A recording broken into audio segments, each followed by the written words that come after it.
Allow me to introduce myself again, though you're probably bored of hearing it by now.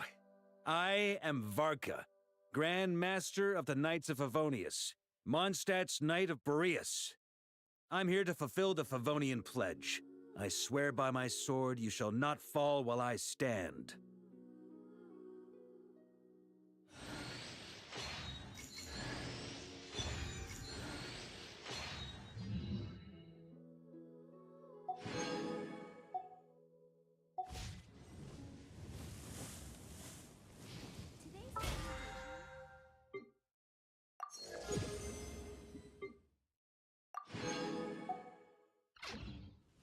Haven't you?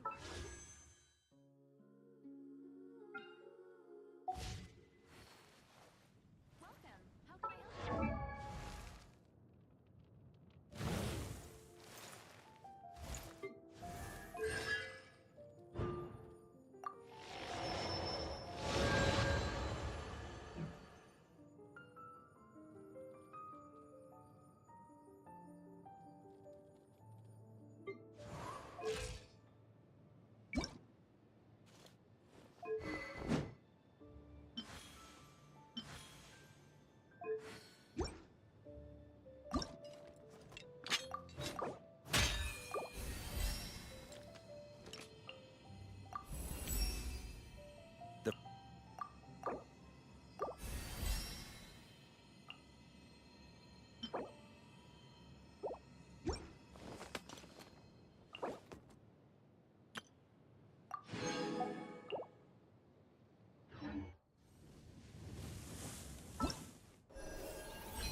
Anemo test 60.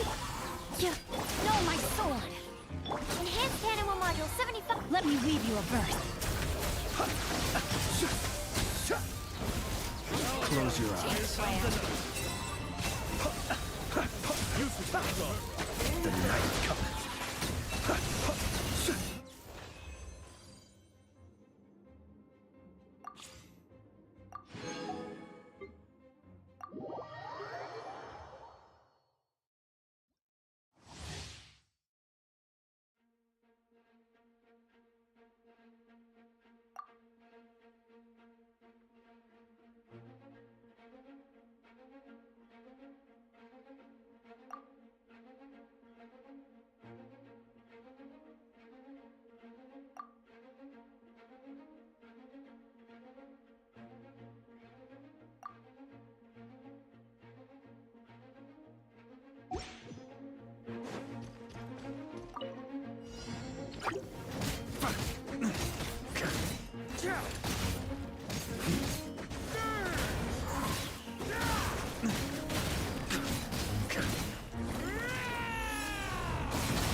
Yahoo!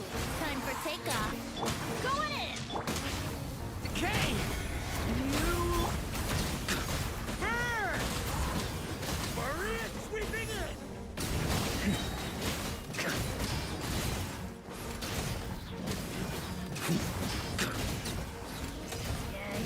Thunder! Up the ante!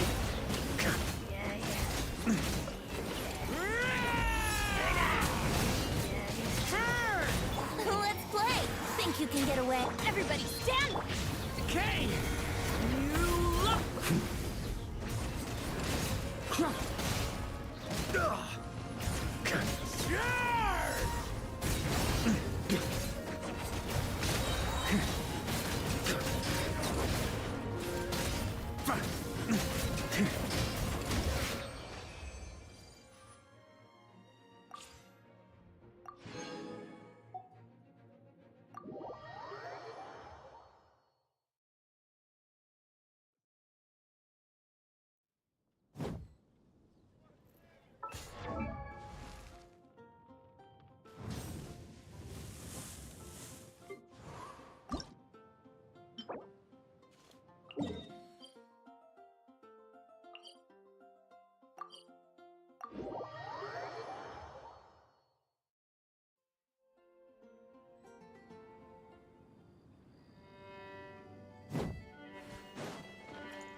Surge.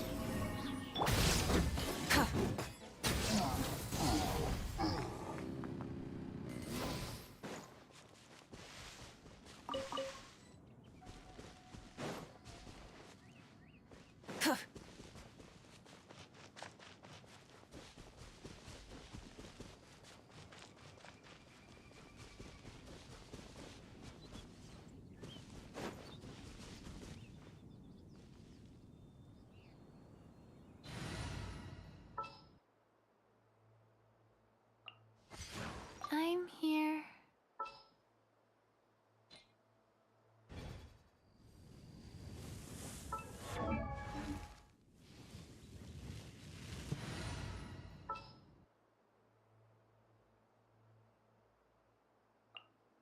Leave it to me.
Let me double check.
the sun!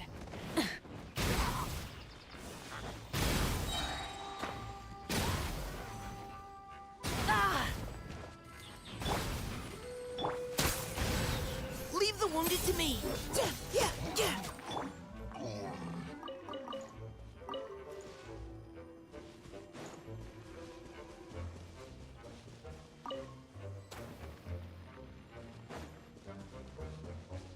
Bring it!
Bring it!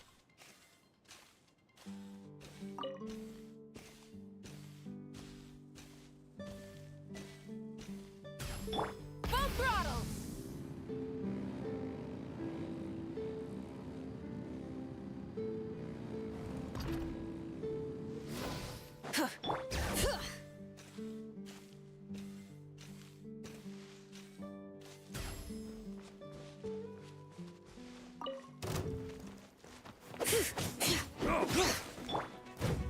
Burn it down!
tone-deaf bard.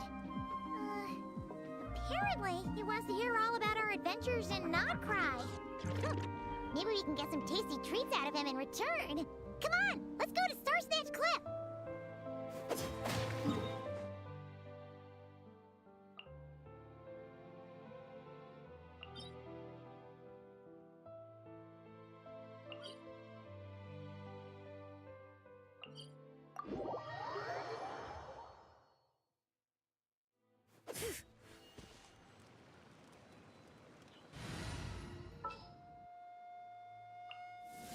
What is the situation?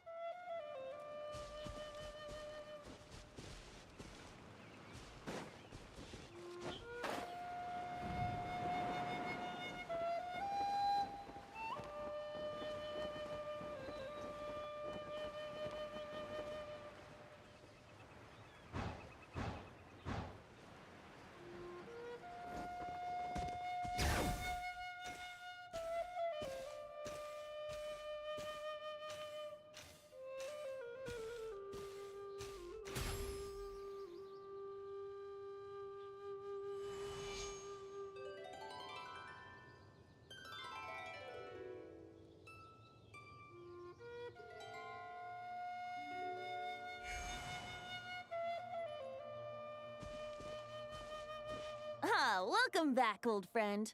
And how should I be addressing you these days? The honorary knight of Mondstadt? The Tumaini of Natlan? Or the great hero of Nodcry? Well, you sure have your finger on the pulse. We've barely caught our breath since Nodcry, but it sounds like you've already heard about what went down. News travels fast on the wind. But before I can turn your tales into tunes, I need to hear them from the horse's mouth. My wine and my lyre are at the ready. So please, traveler, take a seat and tell me your tale.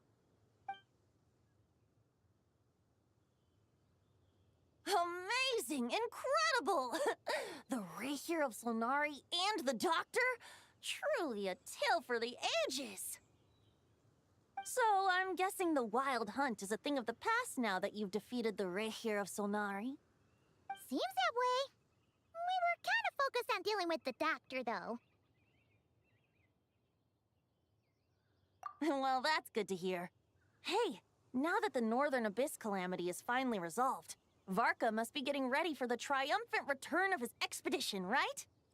I haven't seen him in the longest time. He must have so many stories to share. Hooray! Paimon was wondering about that, too. He did call you Barbados. But weren't you still fast asleep back when he was in Mondstadt? Let's call it half asleep. I was resting my eyes in the Thousand Winds Temple one day when I heard a commotion outside. It was a young knight who had journeyed there in search of trials and oracles after hearing some tall tales at the local tavern. In fact, all that awaited him were moss-covered walls and an angry ruin guard. But he seemed completely unfazed, laughing heartily as he sent the ruin guard's missiles flying off into the horizons. Huh! They must have been making quite a racket if it was enough to wake up the tone-deaf bard. Yeah, it sounded kinda like...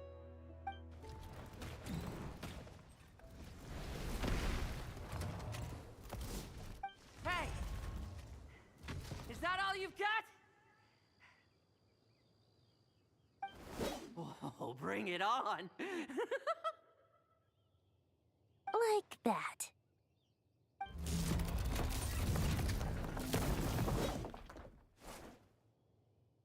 Giving up already?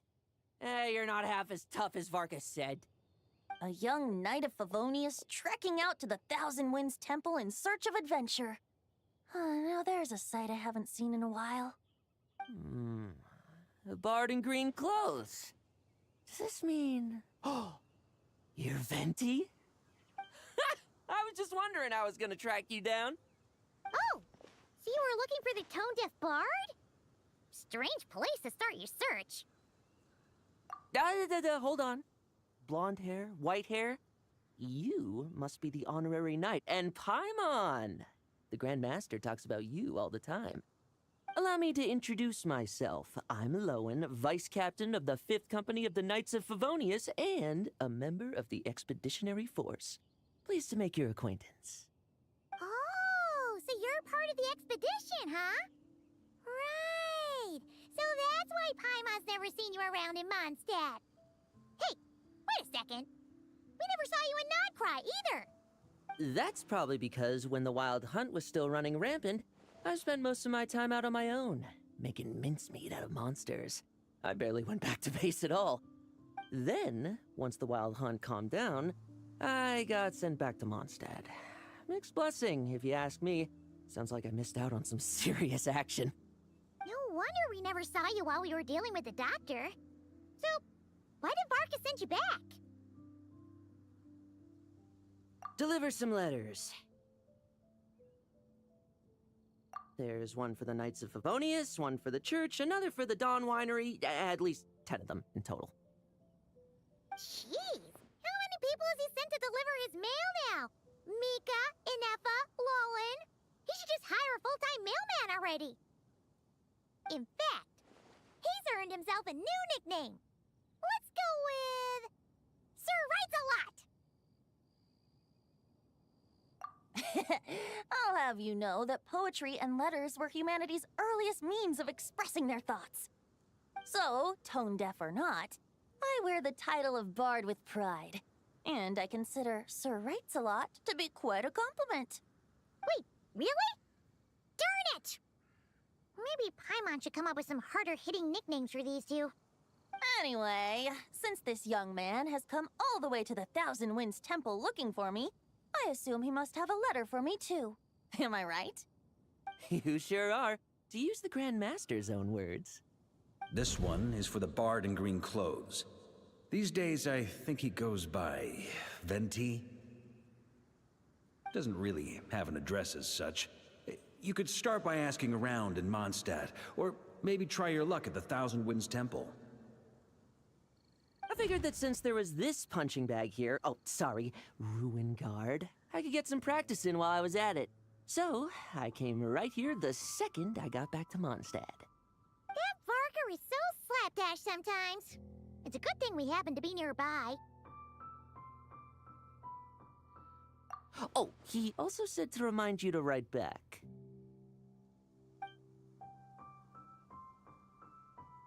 Nothing in particular. Just some idle chatter between two drinking buddies. But if I'm supposed to write back this time... I'll need some time to mull over my response. Varka gave you a whole bunch of letters to deliver, right? Maybe you can head into Mondstadt and deliver the rest of them first? My thoughts exactly. Assuming I can find the way. Hopefully the roads haven't changed too much since the pre-expedition days. Well, why don't we have Mondstadt's honorary knight escort this homeward-bound wanderer to the city? I'm sure some of the recipients of Varka's letters will turn out to be old friends of yours, too. Let's go! It's been a while since Paimon's done any guide work. Thank you so much, honorary knight. And you, Miss Guide.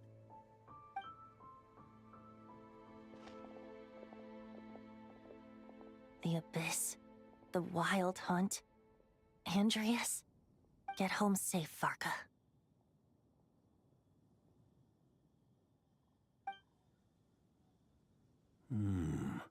Why do my ears feel so hot all of a sudden?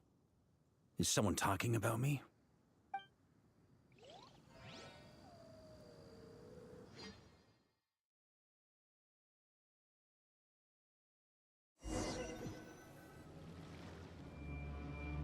Surely there's no way anyone found the secret stash of cash in my office. That would be terrible. Grandmaster, bad time to get distracted. Watch out! Enemies approaching! Huh? Oh, it's just a few stragglers. They're no real threat to us. This expedition is almost over. We just need to deal with these final few targets, and then... we will make our triumphant return!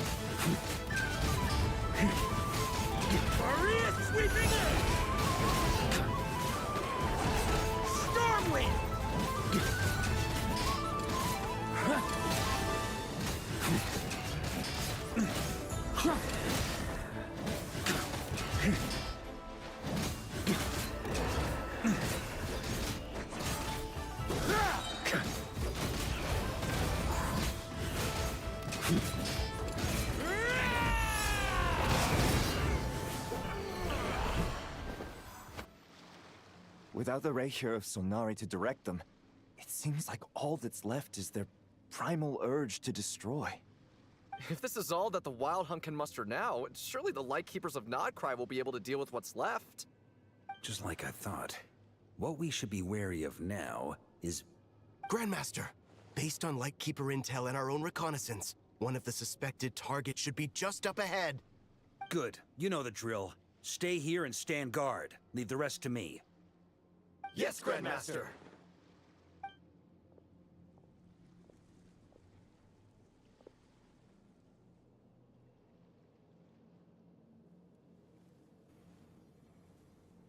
We meet again, Andreas.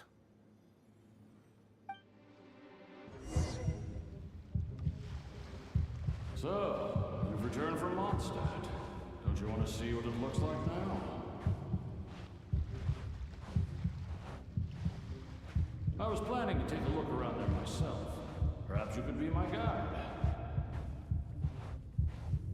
What's this? An echo from 1,000 years ago?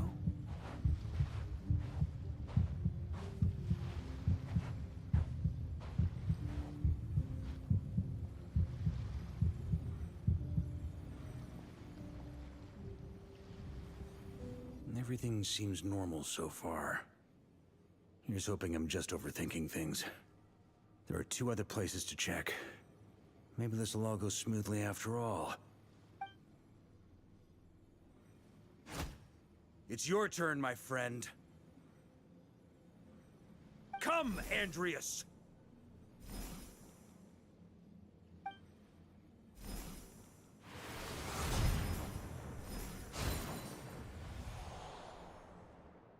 Although, for returning to your old home, perhaps Andreas is a little too ostentatious.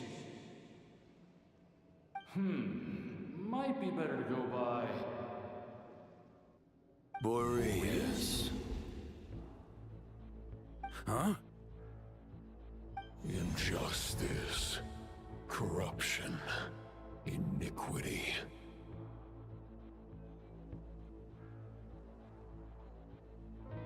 Is the surface world still as wretched and foul as ever?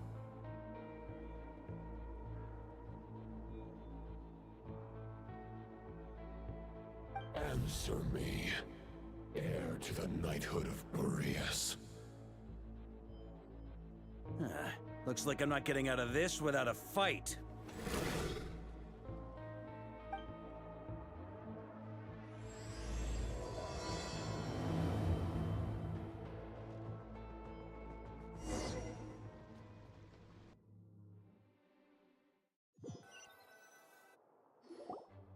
That's where things stand with the expedition. The victors will be returning home soon, so make sure to stock up on wine for the celebrations. P.S. I hope everyone's keeping up with their daily training.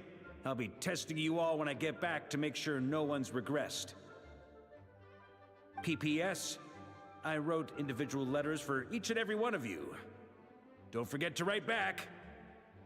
That's all. Everyone gets one? Wow! Sir Writes a Lot is really living up to his name. I guess the Grand Master must have something specific to say to each of us. Even I got a letter, and I'm not a real knight yet. Jean? Oh, yes. That's our Grand Master for you. By the way, anyone know where I can find the cavalry captain? I have a letter for him as well. You mean Kaya? He said he was meeting a friend from the church at the Angel Share. Allegedly for work. Said he was exchanging intel. But I'd say there's a 50-50 chance he's just there for a drink.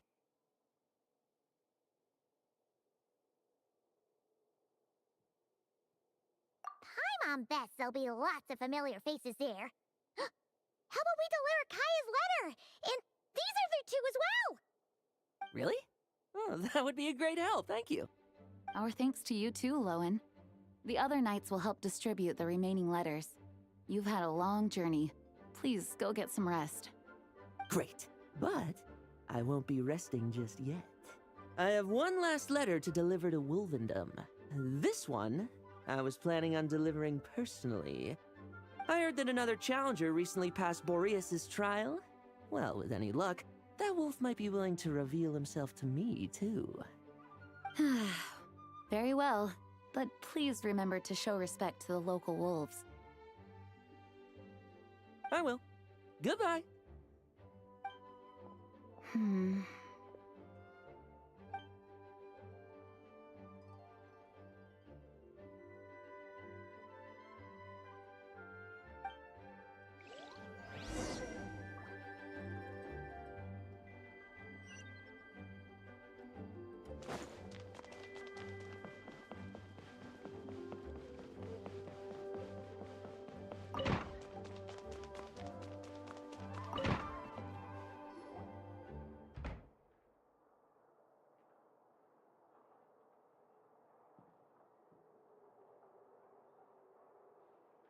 Honorary Knight, you're still here? Is it that obvious? Huh? But Varka's coming back. The situation in Notcry is stable. Surely things are looking up. True. From what you and Lowen have told me, the expedition has indeed accomplished its strategic objectives. It seems that Mondstadt no longer faces any threat from the perils of the North, be they the Wild Hunt or the Doctor. And yet, for some reason, I can't help but recall something the Grandmaster said to me before he left. If I don't make it back from this expedition, you'll have to assume the mantle of Grand Master of the Knights of Favonius. If it comes to that, remember to train the next Knight of Boreas in my stead. I've planted some promising seeds in Mondstadt, but they still need time to grow. Some have yet to master the art of social interaction. Some don't yet understand that they too need protecting. And some, well, some might not even want to be a knight yet. What's wrong? Well, there's no need to frown. I'm going on an expedition, not marching to my death. This is all just a contingency plan in the event that I'm unable to return. Until I return, I leave them in your care. The lineage of the Knights of Boreas has nearly been extinguished twice in Mondstadt's history. The first wandering knight to claim the title arrived in Mondstadt 1,000 years ago, along with his wolf companion. He was as free as the wind. He left no succession plan behind. Even his name was lost to history. The title of Boreas could have disappeared from Mondstadt just as he did. But he had an informal disciple, a knight named Ravenwood, who admired the Knight of Boreas greatly. Ravenwood's valor and swordsmanship earned him the wolf spirit's recognition. When the old aristocracy tried to regain power, Ravenwood came once more to Mondstadt's defense. From then on, the title of Knight of Boreas was passed down from generation to generation within the Knights of Favonius. Wolf spirit? You mean that big blue wolf in Wolfenden? Correct. As you may already know, the Wolf of the North is the surviving spirit of an ancient god, and the Knight of Boreas serves as an intermediary between him and humanity. Lupus Boreas, who had never known what it meant to love, came to understand it through the journey with his human companion. In the end, he chose to allow his power to become one with the land. This was once a well-known tale in Mondstadt, but these days, few people are aware that the starting point of the Wolf King's journey was not Mondstadt, but Notcry. Huh? The great Wolf King of the North came here from Notcry, although he doesn't like to speak of his past. In fact, he rarely shows himself to people at all nowadays. As such, this tale can only be found deep within the Knights of Favonius library. Even among the Knights of Favonius, few are aware of it. The Grand Master didn't disclose any concrete objectives before departing on his expedition. I couldn't help but wonder whether it might somehow be related to Nodkrai's Wolf of the North. I kept my speculations to myself, however. Sharing them would only spread unwarranted suspicion toward the Four Winds among the people of Mondstadt. You experienced the turmoil caused by Duval and the East Wind's actions for yourself. Surely you can understand my concern? No wonder Varka wasn't clear about his motives. Is that what he was worried about? Very possibly. He was probably also reserving judgment. Having heard about your experiences in Nodkrai, I now suspect that the Grand Master hadn't yet ascertained the true identity of our enemy at that time. And as it turns out, the Calamity born in the north wasn't an ancient god, but rather the Wild Hunt and the Doctor. I guess we were both jumping to conclusions. Yes, I completely agree. The tide can turn rapidly in times of battle. It's a leader's responsibility to prepare for every possible contingency. Even if his contingency plan never needs to be put into action, I'm sure the Grand Master is relieved to know that it's in place.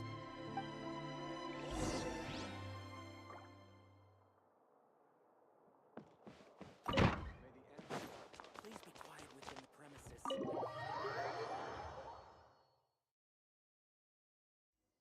That turned into a pretty long conversation, huh? We should probably go deliver those letters to the Angel Share now.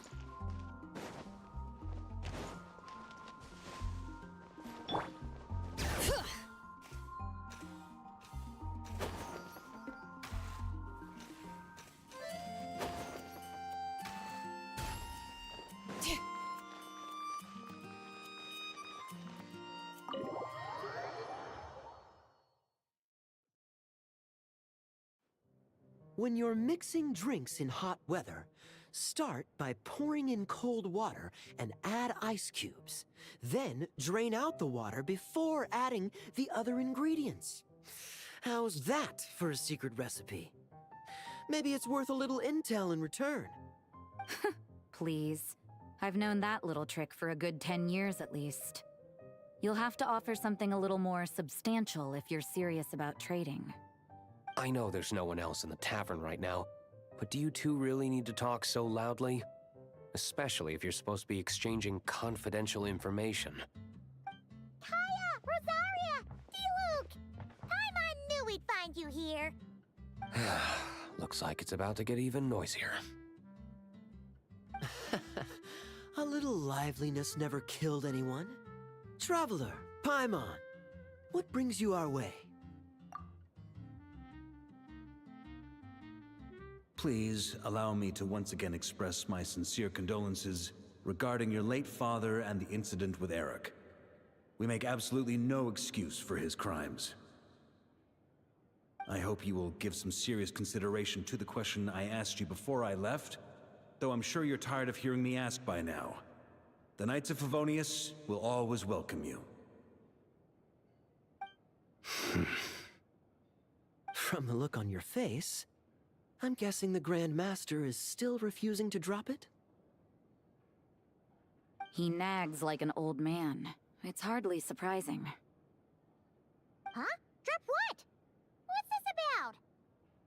Nothing, really. Before leaving on the expedition, Varka came here to chat with me over a drink. I failed to avoid him. He, asked me if I'd consider rejoining the Knights of Favonius, and I declined. He expressed his regret about everything that happened, and asked me to reconsider. That's all there is to it. Yeah, right. Sounds like you skipped a lot of details. There's clearly more to it. Whatever details I chose to omit are in the past. Dragging them back up now serves no purpose. You say that now, but back then, you couldn't let it go. You and the Knights of Favonius were constantly at odds. I wasn't seeing the full picture. I've had a lot of time to reflect since then, but my answer remains unchanged. I'm not rejoining the Knights of Favonius. Both the Grandmaster and the acting Grandmaster are too upright and honorable. They can't see the shadows that lurk beneath them due to the size of the organization they lead. They need someone on the outside to keep watch vigilantly. If I had a Mora for every time I've heard you repeat that argument.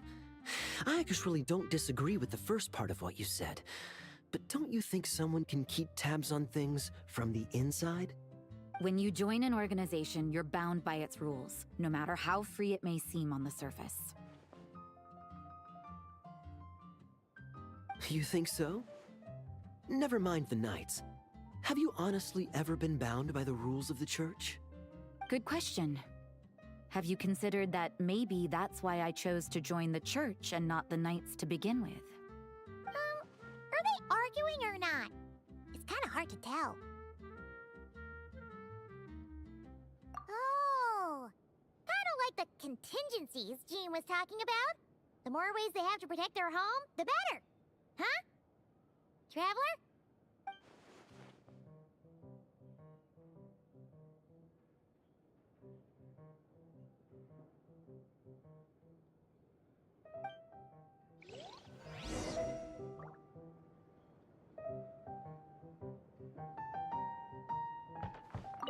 What should I report back to the Grand Master on?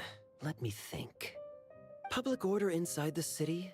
Monster activity in the wild? Oh, and a review of the latest vintages. I think I'll leave it at that.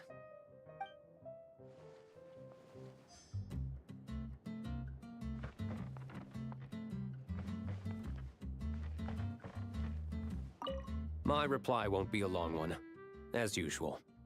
I'm sure Varka won't be surprised.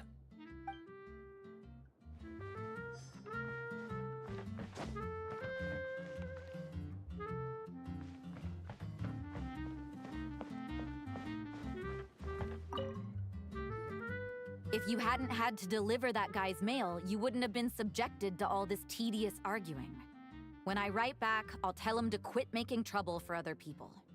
It's no trouble. Lowen did most of the work. We just volunteered to do the last leg of the journey. Mostly so we could come say hello. So you see what's really going on here? All three of us fell for that old rascal's scheme far too readily. Huh? Scheme? What do you mean? Was Varka lying in his letters then? No. While I'm sure Varka knows full well that Diluc would never agree to rejoin the Knights, I believe the sentiments he expressed were genuine, as was his offer to welcome Diluc back. There are people like Kaya and I, and then there are those who are true champions of justice to the core. Those people are the most susceptible to being driven to extremes by great upheaval. It's happened in Mondstadt before. Not only that, but it happened to a Knight of Boreas. That'll really hit home for Varka. And that's why his nagging is even more persistent than usual. Yeah. So no one's told you this before? The lineage of the Knights of Boreas had nearly been extinguished twice in history. The first was at its inception. The second was the case I was alluding to. Oh! Wasn't Jean telling us about this? Wait. And then we got caught up talking about the expedition, and we never got around to the second time. I happened to hear about it from Varka once when he was drinking and started yammering on.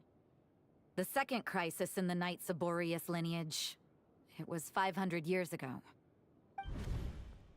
Although the Knights of Boreas are meant to be intermediaries between humans and wolves, in practice, very few of them have been truly recognized by Lupus Boreas over the past millennium.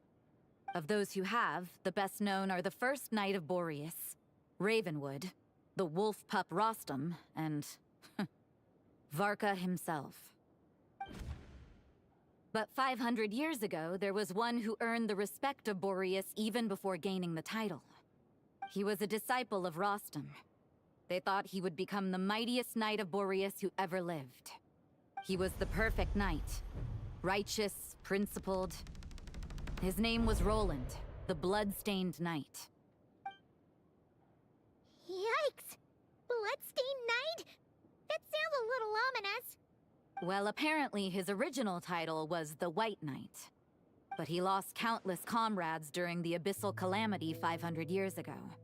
including his tutor and mentor, Rostam. The endless bloodshed stained his sword and armor a crimson as deep as black, transforming the White Knight into the blood-stained Knight. After that, he threw himself completely into battling monsters, leaving Mondstadt and the Knights of Favonius behind. To this day, no one knows his final whereabouts. It's hard to say whether the loss of an important figure in his life is what drove him to the point of obsession, or whether he was already too far gone to save. But had he known that the Knights of Favonius would always welcome him back, perhaps things would have turned out differently. So if you want my opinion, the reason why Varka keeps asking Diluc to rejoin, despite knowing that he'll never say yes, is to let him know you're not alone. After all these years, he's still as persistent as ever. Just like how he used to be with me. Huh. Turns out Varka's a lot more thoughtful than he lets on. Paimon had the wrong idea about him. Anyway, there's still something about this whole Boreas business that Paimon isn't really getting. Wasn't Andreas a god in Mondstadt thousands of years in the past? If so, why did Jean say that Boreas and the Wandering Knight only arrived here just 1,000 years ago? Plus, Paimon's super curious about what happened to Roland. That's a great idea! Jean said he hasn't been showing himself much lately, but he always seems happy to oblige whenever you show up. Let's go!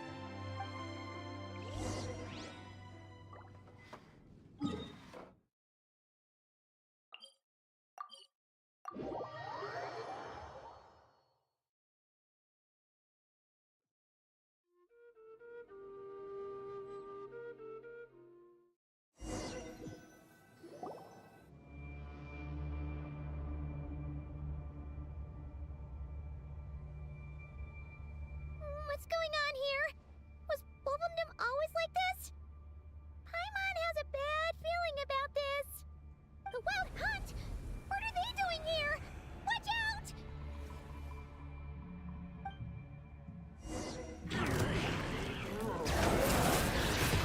Hear the echoes of the valley! Surge. A new moon rises. Illusion shattered. Light of the blazing sun!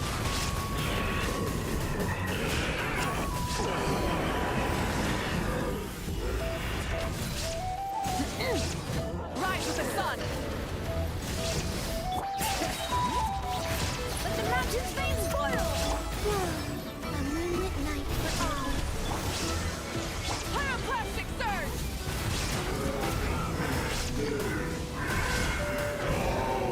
Incinerate! Oh, are you alright? Oh no! What now? There better not be more Wild Hunt monsters!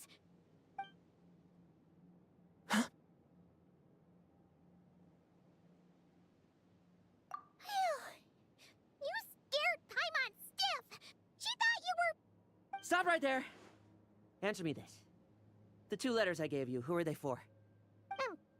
2 letters? Wasn't it 3? Okay. Well, Paimon's coolest naive expression doesn't appear to be an act. Hey! What are you trying to say? Wait, what are you trying to say, huh? Huh? Paimon passed a test? Really? Huh! She didn't even realize she was taking one! You may dispense with your suspicions. The Wolfpack has borne witness. They fought against the aberrations that encroached upon this land. And our attackers showed no ability to disguise themselves this time. Ah, a familiar scent. Come. I will await you at the usual grounds. Well, if the boss of Wolfendom has vouched for you, I guess I should apologize for doubting you just now. Sure was. Fortunately, my experience in Nodcry didn't go to waste. Turns out the Wild Hunt all feel the same when you stab them. They didn't stand a chance. Something seems wrong with that old wolf, though. Go on. You should check on him.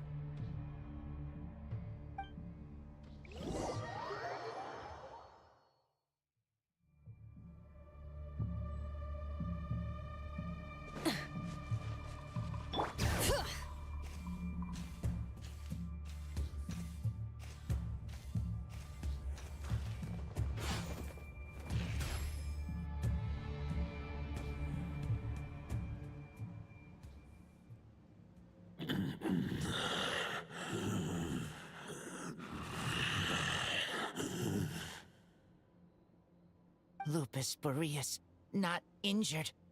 Why so weak? Am I not strong enough?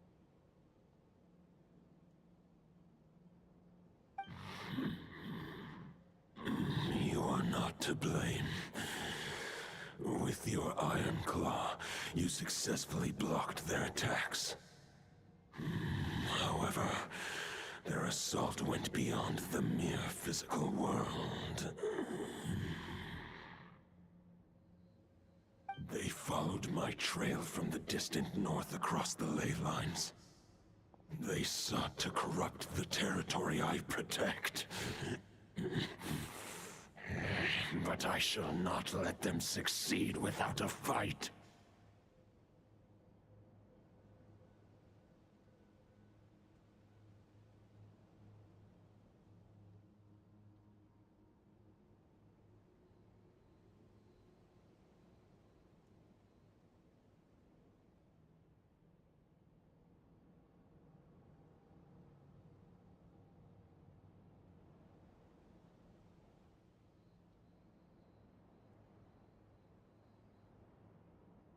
We meet again, human Lupical. So, are you saying that the wild hunt we just got attacked by came all the way from Nodcry to Mondstadt? How is that even possible? As you know, I stand before you as an incomplete being. I am but one remnant of the god Andrias' soul. The source of this turmoil. I can sense it. It lies in the north. It is the part of me that remains in Nodcry, from whence I came. Huh? Now Paimon's even more confused. How can you be in two places at once?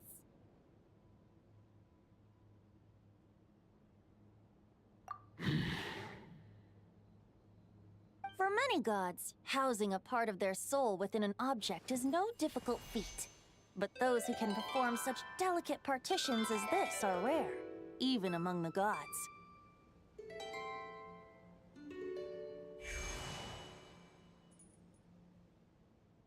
The Wolf King, Andrias, was particularly adept in this art. Otherwise, no remnants of his soul would have survived till the present day. Huh? The bard's back? Tone Bard? What are you doing here? Maybe the god of anemo guided me here. For it appears that someone is in need of a tale from the distant past. And our wolf friend doesn't seem too keen on recounting it himself. Who better than a bard to do the honors? Lord Boreas, do I have your blessing to share this story? As you wish. Lupus Boreas wandered the frozen tundra and stumbled into the Seelie Hall. Enchanted by their song, tender as the dawn's starlight, and curious about the ways of humankind, the wolf bade farewell to his home and set off for the city to the south. As the high tower crumbled and the fierce winds fell silent, Lupus Boreas, who once had hunted with the storm winds himself, looked within and inquired, was the shelter he provided for humanity really any different from that, given by the reclusive king in his tower? The wolf entrusted those under his protection to a new god and quietly returned to the frozen north. There, in a palace long since abandoned by its former master, the great wolf closed his eyes and slept.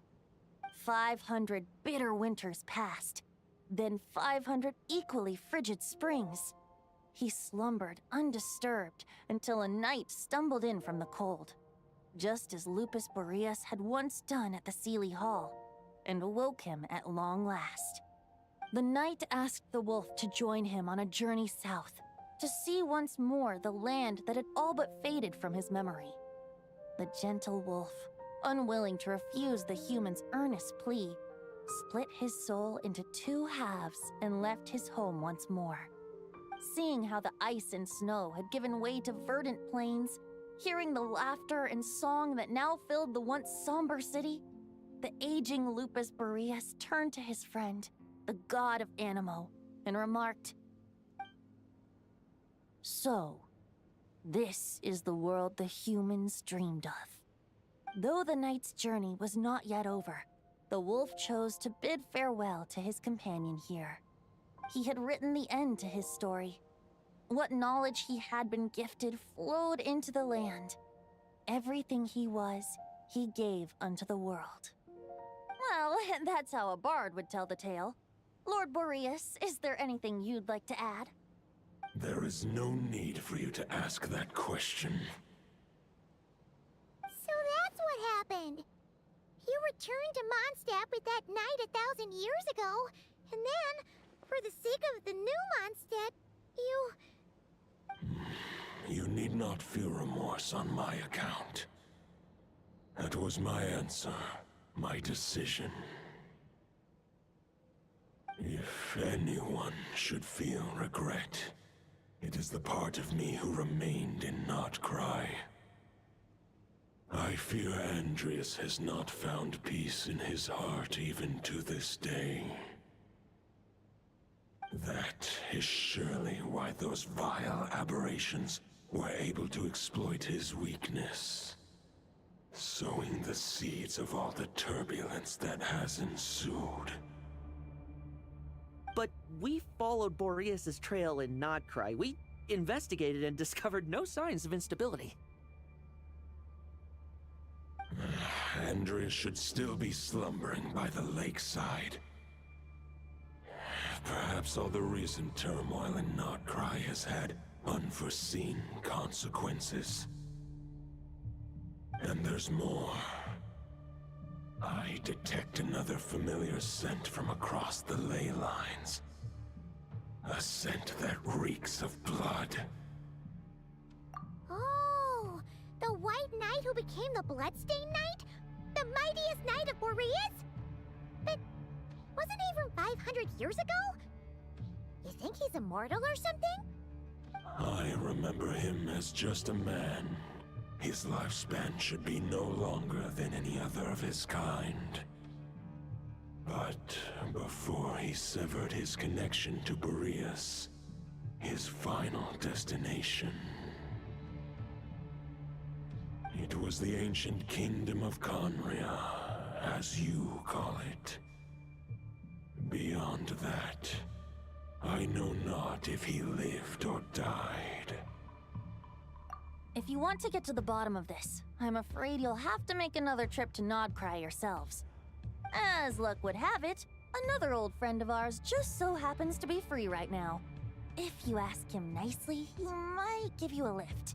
That could save you a lot of time on the road. No wonder I can suddenly sense the east wind's presence. If even Mondstadt has been affected by the fallout, Nodcry must be in real trouble by now. I hope Varka can handle it. Varka? Is he in danger? I believe too many passengers would slow our dear friend down. I fear he only has room to carry one person, along with perhaps a diminutive companion. All right. Wish it could be me, but I accept that we should send our strongest warrior to fight Nodcry's battles. I'll stay here and deal with any wild hunt that try harassing Mondstadt. It'll be a good chance to try out some new moves. I stay in Mondstadt too. With Traveler's help, Varka will be safe. Razor, give me your iron claw.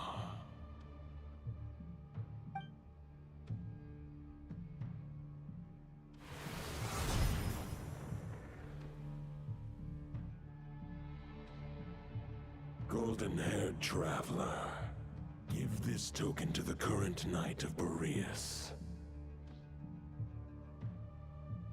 It is a wolf spirit. It contains my power and thoughts. Though I have given him a piece before, this should bring him new strength. The Dominator of Wolves once bestowed the power of his soul upon his pack, strengthening their hearts and sharpening their claws and fangs. But human hearts and flesh cannot bear the soul of a wolf directly. It would be akin to forcefully merging a human and a wolf into one being. They would descend into chaos. To prevent the entanglement of souls, the most I can do is temporarily house my power and thoughts within claws and fangs wrought of steel. Although, truth be told, that knight does not lack for power. What he needs more is the thoughts within. But I shall leave this for him to explain.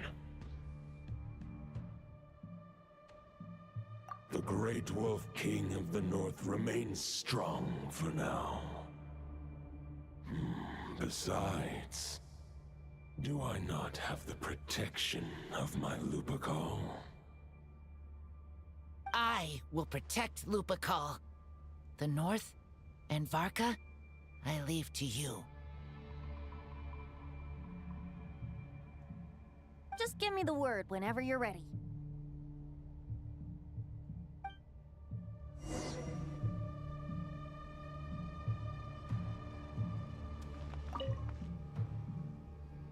Any questions before you set off? Better ask now.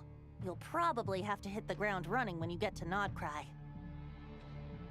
The root of this turmoil lies with the remnant soul that Andreas, Dominator of Wolves and God of the North Wind, left in Nodcry. He once left Nodcry and braved the blizzards to confront the God of Storms and claim the right to rule. Yet even as the tower fell, he chose to abandon his claim. Instead, he returned to the north and slumbered for 1,000 years, before finally journeying back, under the name of Boreas, with the first Knight of Boreas to witness the new face of Mondstadt. When the wolf spirit could no longer maintain his physical form, Boreas chose to pour his power into the ley lines. With that, he became the North Wind of Mondstadt, as he is still known to this day. Any questions before you set off? Better ask now. You'll probably have to hit the ground running when you get to Nodcry. 500 years ago, Roland seemed destined to become the mightiest Knight of Boreas ever to have lived. But he was too pure of heart. He believed firmly in his own ideals of chivalry, vowing to eliminate all injustice from the world. But the world had never been perfect and pure, nor would it ever be. Neither his mentor, the wolf pup Rostam, nor the Grand Master, known as the Lion of Light, could persuade him to temper his obsession.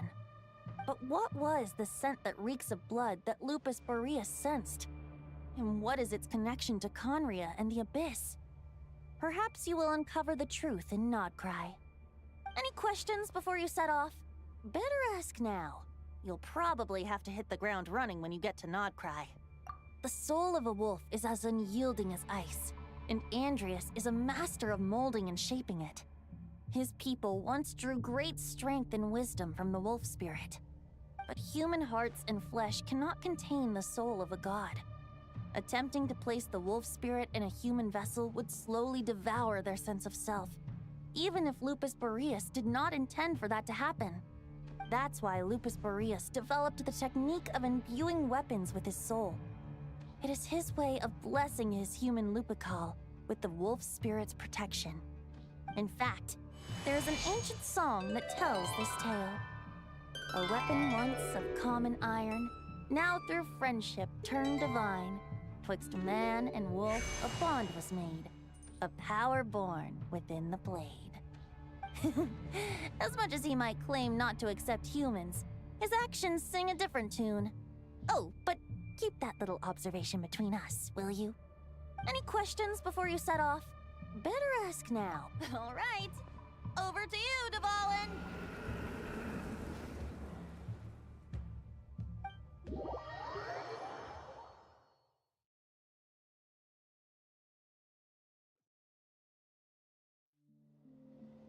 The Knight of Boreas awaits below. We must part ways here.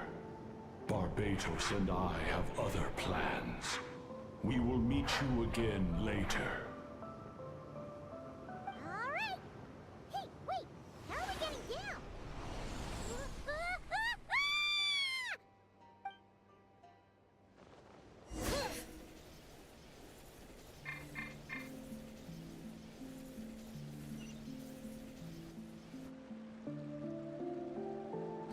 Hold the line! The enemy's on the brink of collapse! Grandmaster! It's...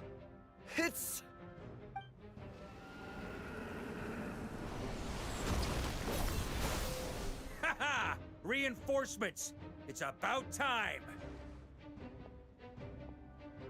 And I'm on too!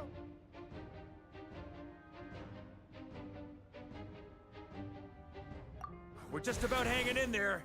Most of their grunts are taken care of now. Their leader's gonna have to make a decision soon. Fight or flight? What will it be, mightiest knight of Boreas? As expected, this hastily summoned Wild Hunt horde is nothing but a disorganized rabble. A mere shadow of the forces gathered by the Rahir of Solnari. But they have served their purpose. I now understand your tactics, and you, in turn, understand mine. This is fair. This is the way of chivalry.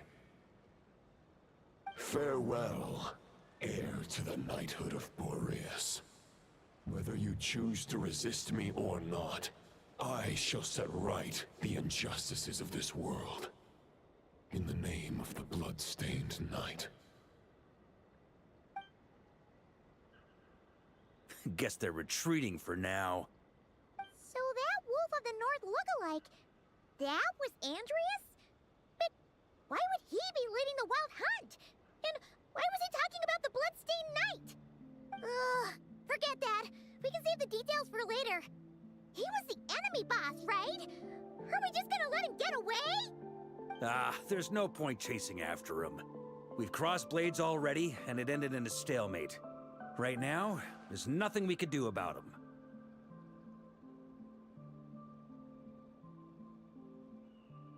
True.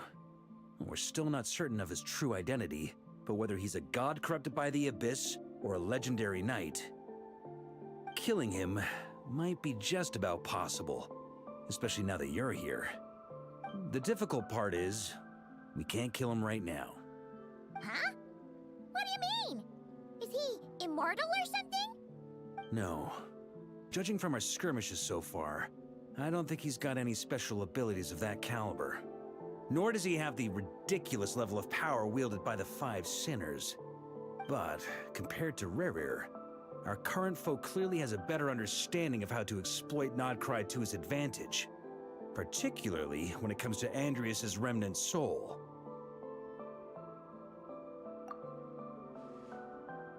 Exactly. Sounds like you realize what the crux of the issue is. I managed to cut off a sample from our foe, which Albedo and Durin are analyzing as we speak. Meanwhile, our other allies should be making their way home from their own battles by now. Let's discuss this further when they're back. We still have some big challenges ahead before this expedition can finally be declared a victory.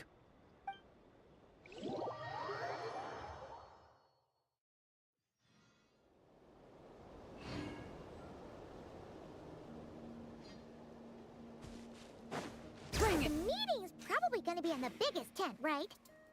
Looks like a bunch of people are there already. Why don't we go chat with them?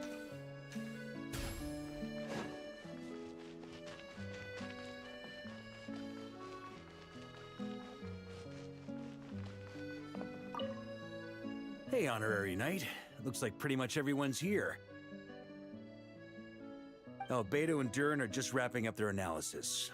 You want to wait for them here? That works too. All right. You keep gathering intel.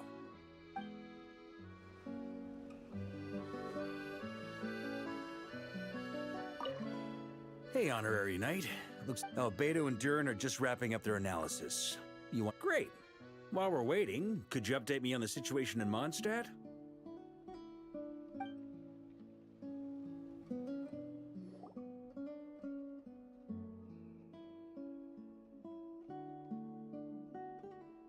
And that's where things stand. The Wild Hunt is no longer under the Reikir of Solnari's control, but it has been reborn from the ashes and is now launching widespread attacks. Intel from the Frostmoon Scions and the Curatorium of Secrets corroborates this.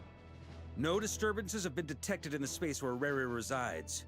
What we are facing here is a completely new foe. Summarizing current situation. To confirm, the present leader of the Wild Hunt is the creature resembling a wolf.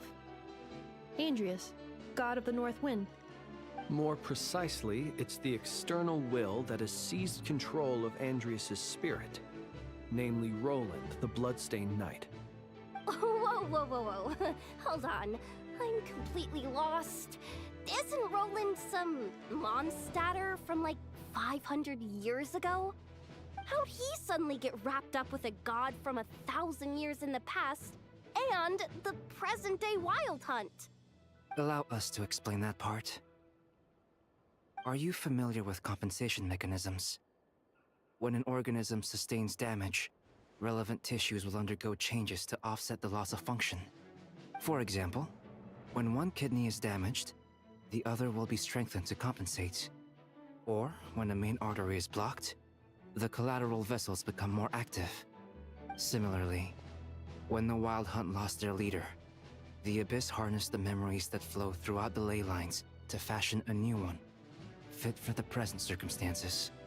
That new leader is a mirror image of Roland, the Bloodstained Knight.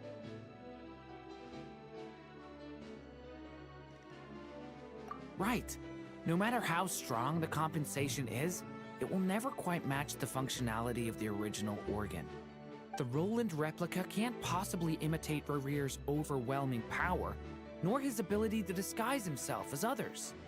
So, the Abyss made use of the connection between Roland and Boreas to compensate for this lack of power.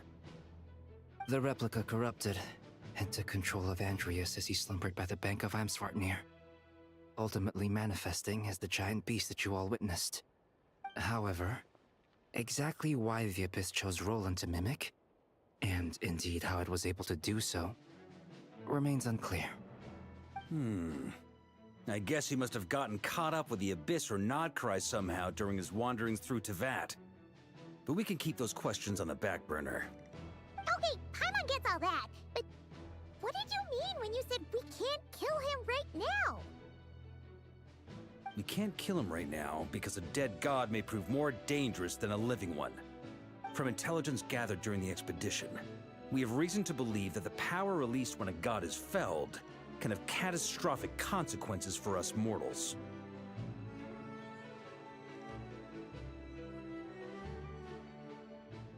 Worse still, the wrath that remains after a god's passing becomes a source of endless turmoil. Once god remains contaminate the land, they will persist for thousands of years.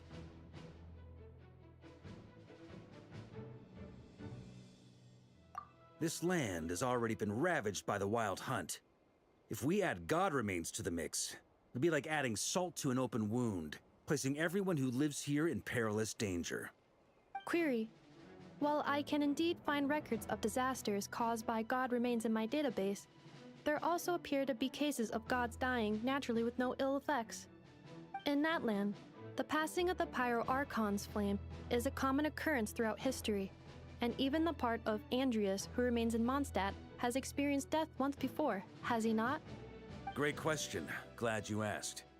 Honorary Knight, you said Lupus Boreas gave you a token to pass on to me? Please, present it now. It should help explain things faster.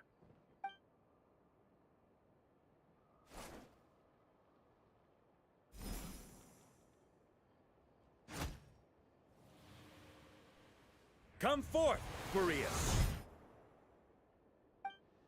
This form has come to the end of its time. I'm afraid I can accompany you no further on your journey. My soul will fall into silence, and my power will flow into the ley lines of this land. Perhaps this is all that a wolf can hope to do for humankind. Do not grieve for me, for this is the end I have chosen. Instead, remember that one day, your wandering too must come to an end. Where and when shall that be? A final wish before I slumber.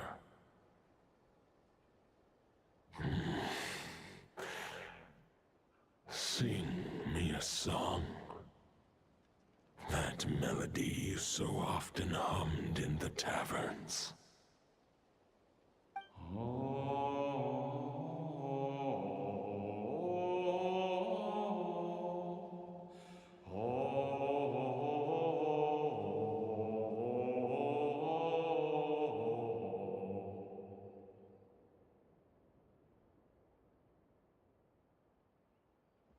You saw it too. You must have keen powers of perception. Not that it surprises me. That was Boreas' final thoughts before merging with the ley lines. It's the reason Mondstadt remains unharmed by his god remains. In his final moments, he made a choice to give everything he was to the ley lines. All to protect Mondstadt from harm. Sounds like Andrea spent thousands of years searching for his place in the world, too. Yes. And now our task is to return the answer he found, the decision he made, to Andrias' heart. Only then can he break free from the corruption and control of the Abyss, and make that decision once more.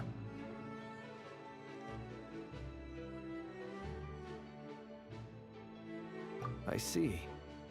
I would say that planting thoughts inside the mind of a god sounds a little far-fetched, but since it was his own wish to begin with, it sounds feasible to me. Wait, we already have a perfect solution? Then why are we even having this meeting? Let's go do this thing! Ha ha ha. If only it were that simple. Unfortunately, this one thought alone is unlikely to be powerful enough to break through the Abyss's control and reach Andrias' heart. We need to find a way to make the thought within this sword stronger and more resilient. For now, Boreas needs all his remaining strength to fight against the abyssal corruption to Mondstadt's ley lines. He can't afford to send us any more of his power.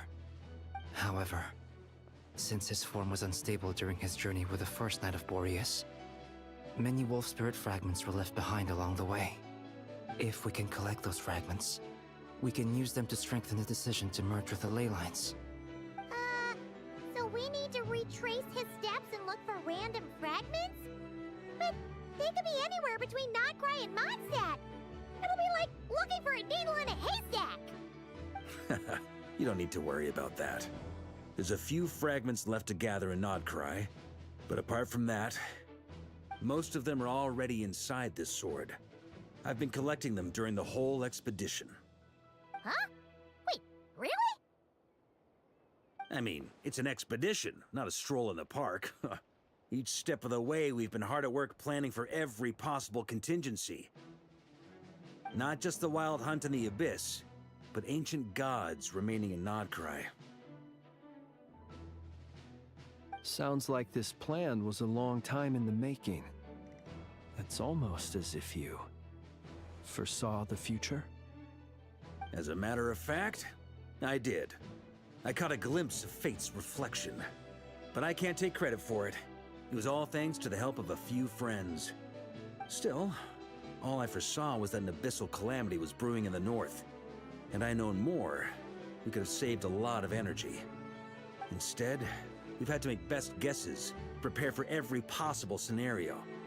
If all that preparation went to waste, all the better for it. But anything that proved useful, we knew we'd be grateful for down the line.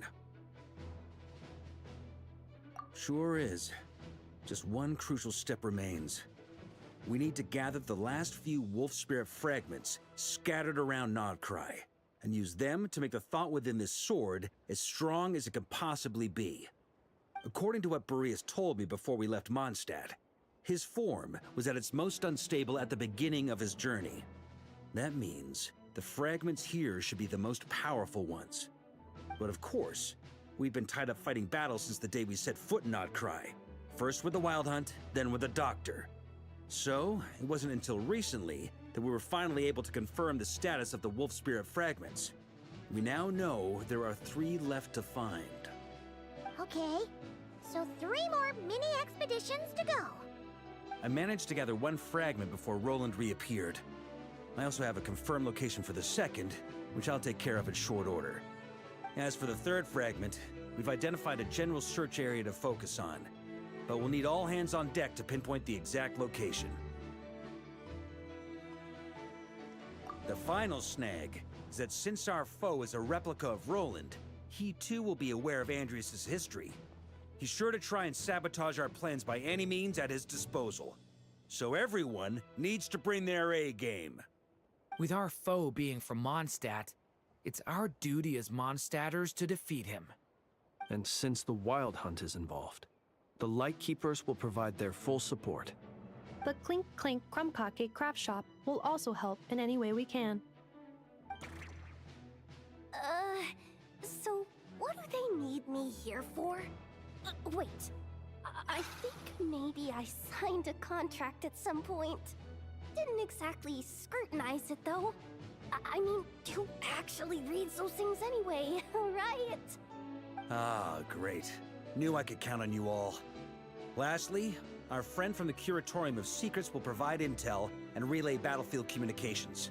Looking at you, Yehoda. So, he'll be darting back and forth across the battlefield, dodging the Wild Hunt and the shadow of an ancient god. I'm impressed by your courage, Miss Yehoda. Rating for Yehoda updated. Higher quality ingredients will be used to prepare your future meals. Darn it! I should have known this payday wouldn't come that easy. I'll deal with the second wolf spirit fragment, which we already know the location of. The moment you make any progress with Fragment 3, be sure to give me an update. Traveler, could you join me in retrieving Fragment 2?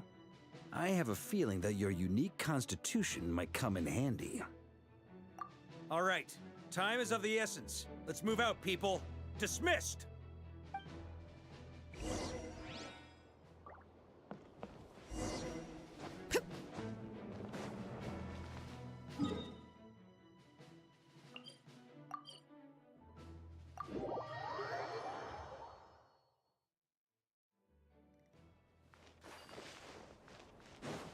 Didn't you say Fragment 2 was supposed to be right here? Where the heck is it? Seems like we've run into a slight hindrance. Can I leave this to you, Honorary Knight?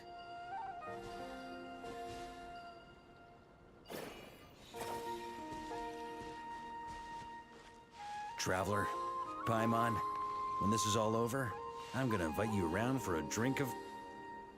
Whoa! Stop thinking about Mondstadt's wine and keep your head in the game!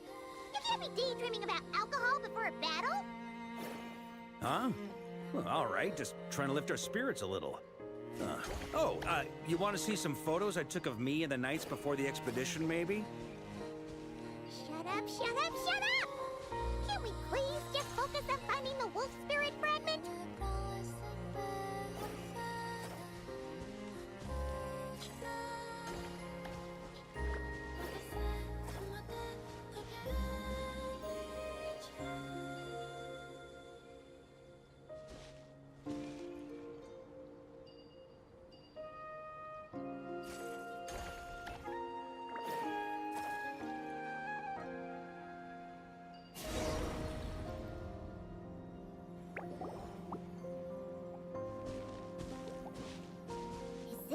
looking for?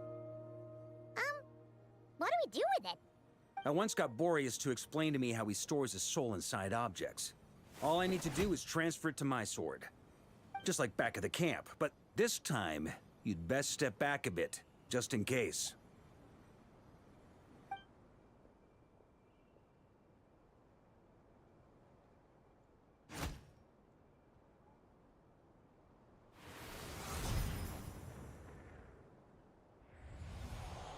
So, you're saying you don't know how to love people, and you don't understand human love either. Why do you laugh? Sorry, I just think the fact you're ruminating on this is all the proof you need that you have love in your heart. I have a funny feeling that by the time this journey ends, you'll have found your own answer to the question of how to love. No, you're wrong. There is no redemption at the end of this path. Even if I am stained black with blood, my conscience will remain as white as snow.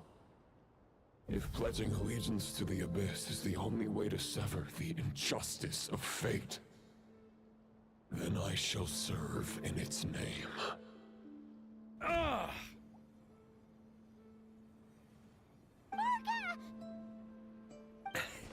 Oh, sure enough. This place has been corrupted by Roland's will. Whew. I'm fine. I was prepared for this. It wasn't enough to pose a serious threat. We got here just in time. The fragment hasn't been fully corrupted yet. Assuming we can undo the damage, it should still be usable. Purifying the abyssal corruption would definitely be a safe approach. But that's not the only reason I wanted you to come. Could you try reversing the corruption? Not purifying it, exactly, but separating out the Roland part from the wolf spirit. So, keep the Roland part intact as well as the wolf spirit part? Why would you want to do that? Firstly, to test whether it's possible. And secondly, to view Roland's memories. As they say, know thyself, know thy enemy. Understanding our foe is our surest path to defeating him. Let me think. How was it explained to me? Ah, yes. Focus on a single thought within the 1,000 winds. Capture that unique wisp before it blows away.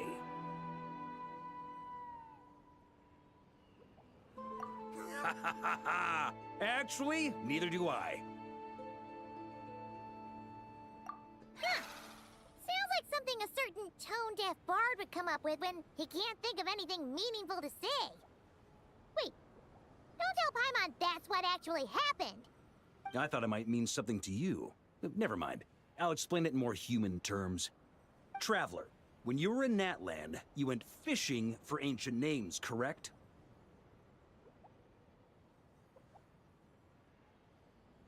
If I'm not mistaken, the Night Kingdom was like a river flowing with concepts, and you were trying to capture the concept belonging to a particular ancient name. I'm thinking the same basic principles should apply here. Okay, but back then, we had a boat and a net. This time, we don't have anything at all. This wolf spirit fragment is like a puddle compared to the Night Kingdom. No need for a boat. As for a net, this is what I've heard. Thoughts and emotions are like interwoven threads. They can create a net, or they can create a rope. They can separate love from hatred, and they can bind objects and events together. Thought is the anchor for a being's existence, through which emotions are drawn forth. Also, we barely know anything about Roland. How are we supposed to use thoughts to anchor him? Well, maybe you could try this. What is it? It looks old and tattered. It's an unsent letter, written by the wolf pup Rostam, Knight of Boreas, from 500 years ago. It was meant for his disciple, the White Knight Roland. After Rostam lost his life in the Abyssal Calamity, Roland left Mondstadt to wander to Vat. Grandmaster Arundelen wanted to deliver this letter to him. But trying to track Roland down was like chasing a shadow. He never did find him. And so this letter has been sitting at the Knights of Favonius headquarters ever since. Quite the antique, then. But how exactly is it supposed to anchor Roland? Yeah, I'm honestly not sure. Hey! What happened to Mr. Plans for every contingency? You're just making this up as you go along! What can I say? Some people like to wait till they've got all their ducks in a row before taking the first step, but I prefer to dive on in and plan as I go. I've been doing it that way for the whole expedition. But anyway, don't they say that poetry and letters were humanity's earliest means of expressing their thoughts? Can't hurt to give it a try, surely.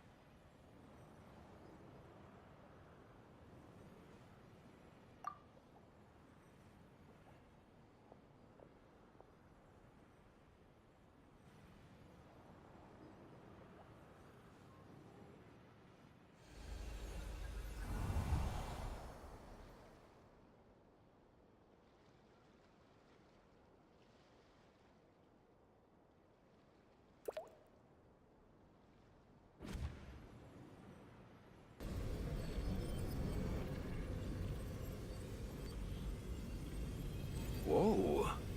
It actually worked? You really are making this up as you go along! So the assimilation of souls really can be reversed, just like he said.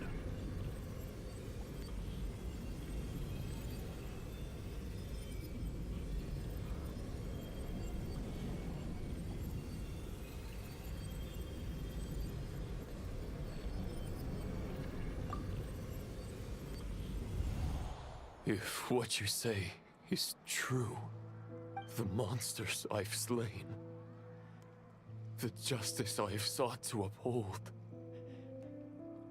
for mortals to escape this tragic fate, there's only one path. A great and ancient kingdom was wrongfully cursed, turning its inhabitants into monsters! The code of chivalry tolerates not such injustice. If Abyss be thy name, I pledge to you my loyalty. And that is where the blood-stained knight's tale came to an end. With that, he bade his humanity farewell. I dare say you must find it quite ironic, Knight of Boreas.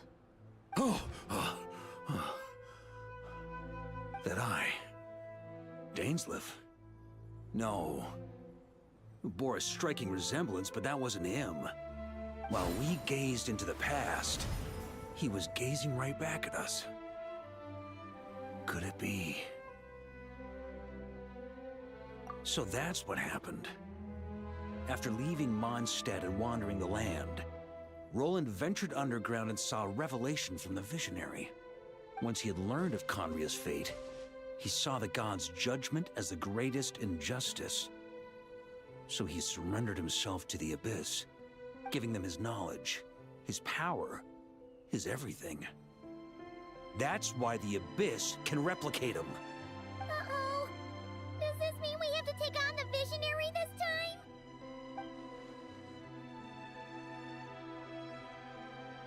I'm inclined to agree. If our enemy could see the future, both the Wild Hunt and Roland would be acting with far more lethal precision. But even without the Visionary's input, Roland still has an intel advantage we can't afford to underestimate. Every minion of the Wild Hunt serves as Roland's eyes and ears. We need to think one step ahead if we want to outmaneuver him. And on that note, I have a plan I want to discuss with you.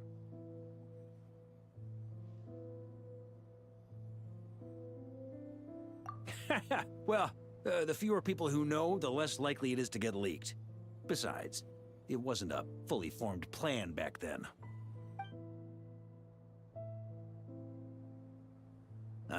That about covers it.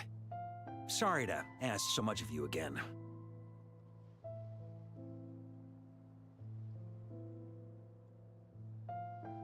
No plan is free of risks.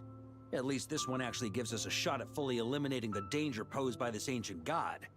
Surely that's gotta make the risk worth taking.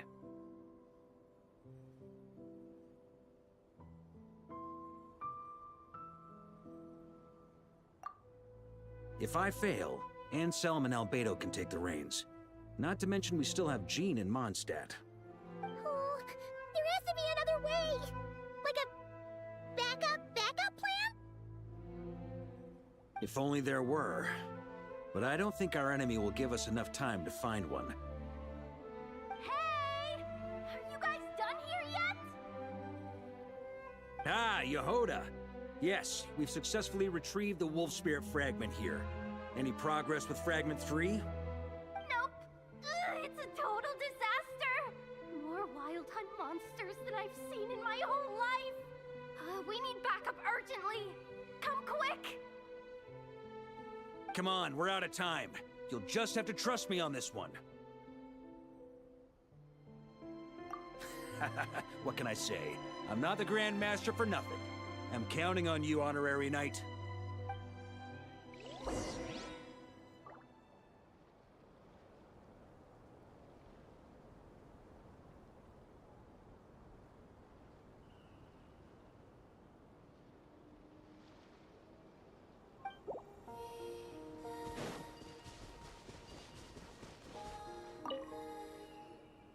Fill me in. What's the situation?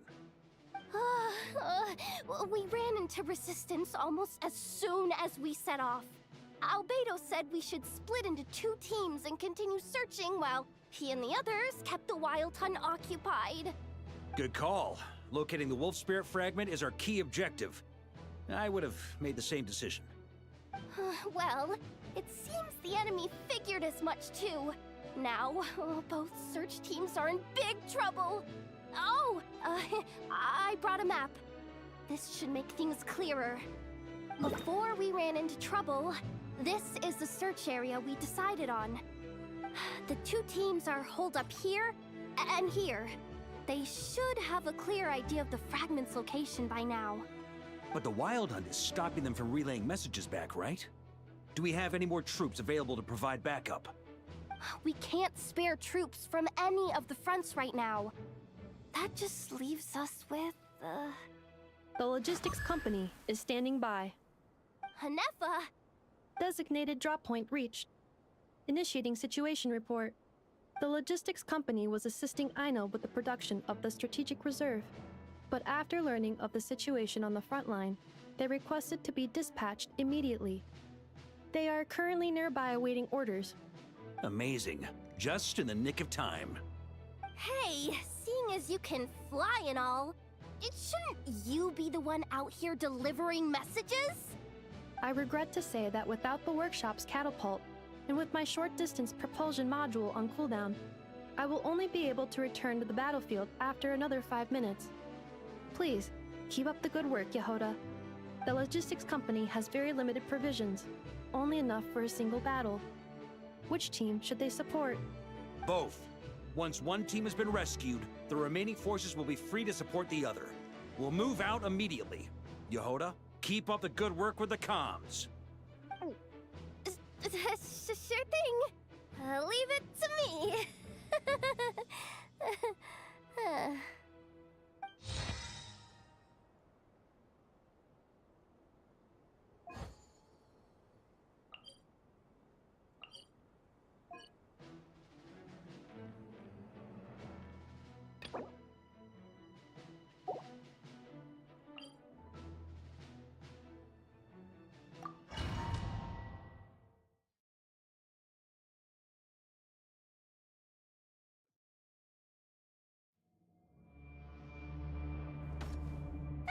It's the Wild Hunt! Come on, let's go help! Something's not right. The Wild Hunt's offensive doesn't seem to be getting any weaker as the battle goes on. Are they getting reinforcements from somewhere? Don't get dragged into the enemy's rhythm. Logistics company, scout out the area. Look for terrain we can use to our advantage. Yes, sir.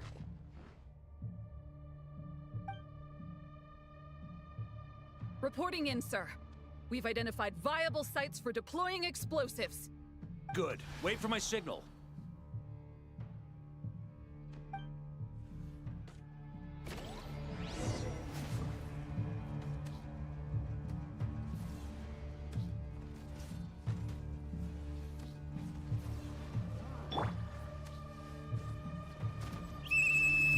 Logistics company, deploy!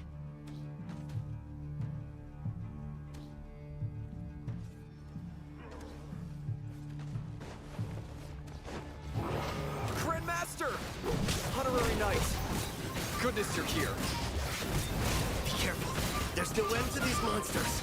However many we kill, more keep coming. Just as I thought. Well, they're about to get a shock to the system. We'll wipe them out faster than they can replenish their numbers. We just have to hold on until the logistics company is ready.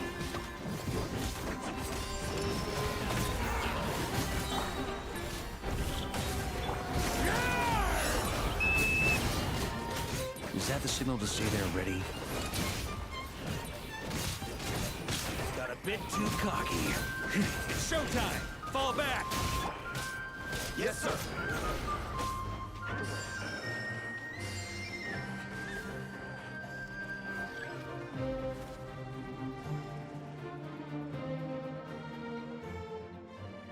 Ready? Fire!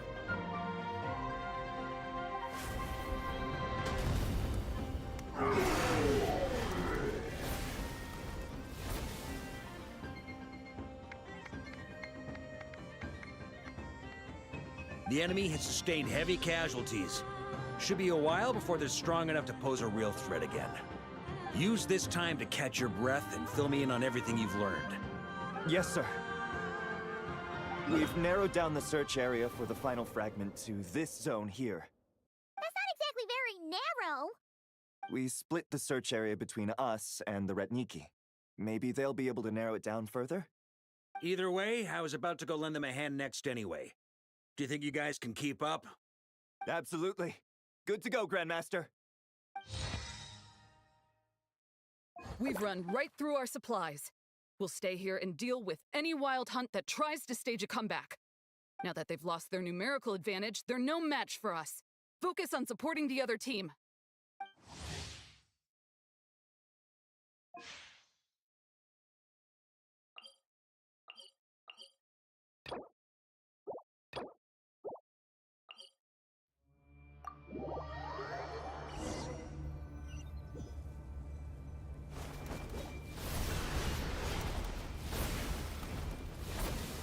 Ugh, looks like the same situation here. They just keep coming, wave after wave.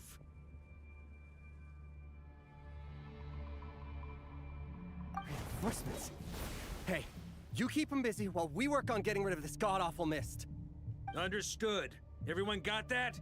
It's up to us to hold them off. Yes, sir.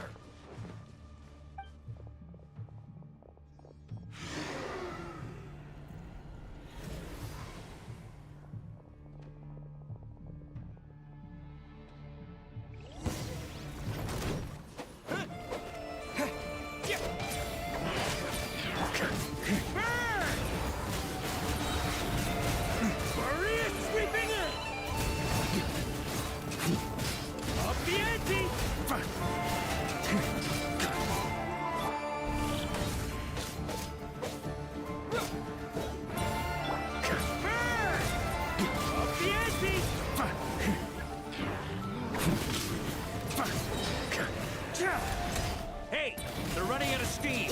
Now's your chance. Affirmative. Sorry to keep you waiting. That's their source. It was hidden in the mist. If we destroy that, the Wild Hunt won't be able to summon any more reinforcements. Knights of Pavonia! Charge!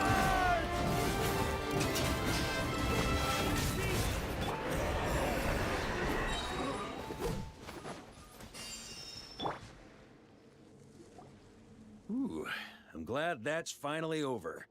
Brave knights, on behalf of the Lightkeepers, I thank you for your assistance. There's no need to be so formal. When it comes to the Abyss, we're all in this together. Now, please tell me everything you've learned. Very well. We've narrowed down the search area for the final fragment to this zone here. Yes! Now it feels like we're finally closing in on our target. I'll say. We're sure to face fierce resistance from the Wild Hunt, though. Is everyone willing to keep fighting with us? It would be our pleasure, Mr. Varka. Much obliged. All right, the target is just up ahead. Move out!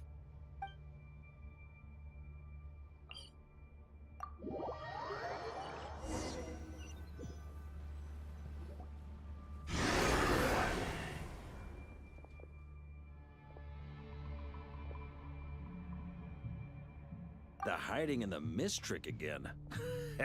These guys must be easily amused. You all know the drill. The Knights of Favonius will engage the enemy while the Lightkeepers dispel the mist. Everyone, follow my signals. Yes, sir!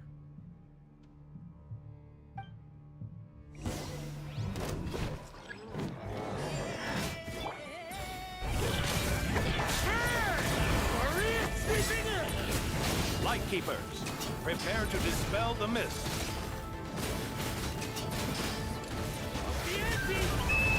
Knights of Favonius, charge! On me.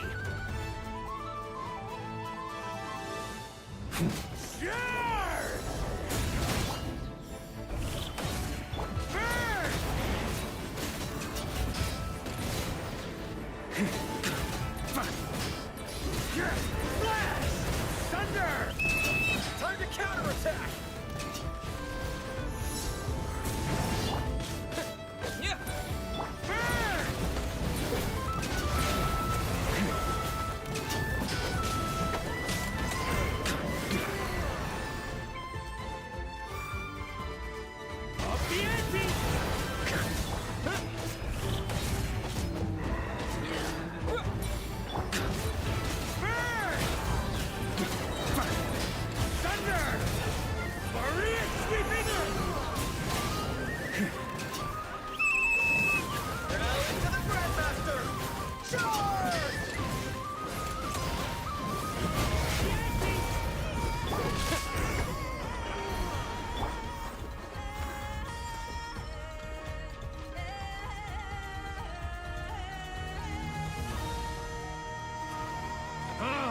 This Wild Hunt doesn't know when to give up.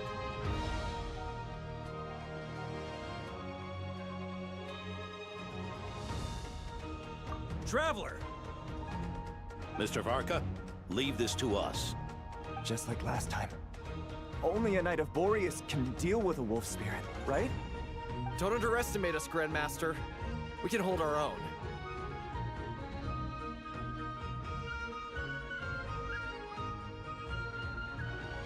Ha! That's the spirit. Stay on your toes and make the Knights of Favonius proud. Either we all march back to Mondstadt together, or no one does.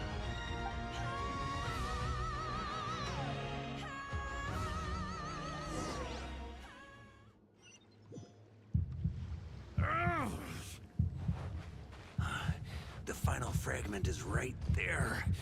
Don't let me down.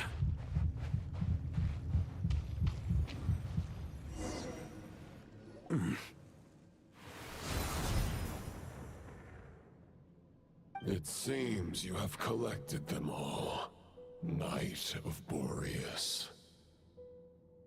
Yeah, and with no corrupted fragments or ambushes along the way.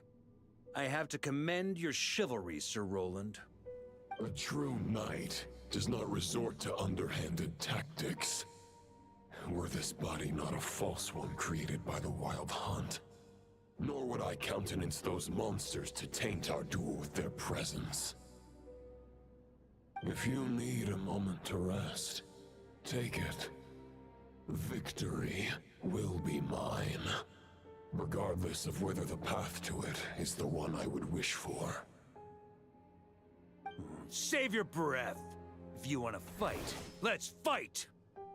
As you wish.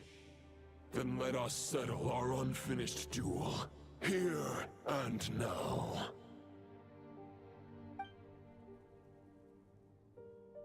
Is everyone all right? my granny fights better than these rookies. It's Egbert I'm worried about. You still alive? For a moment there, I thought I might never taste the sweet wine of Mondstadt again. Hey, stay put, you guys. Leave the rest to us. Forget us. We can take care of ourselves.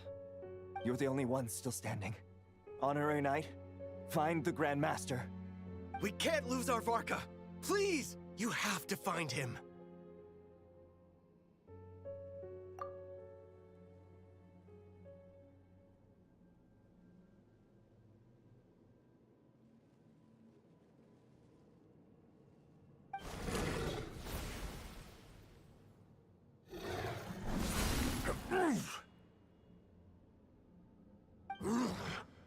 You're holding back, Knight of Boreas. I can tell you do not wish to strike me down. This duel does no justice to the way of chivalry.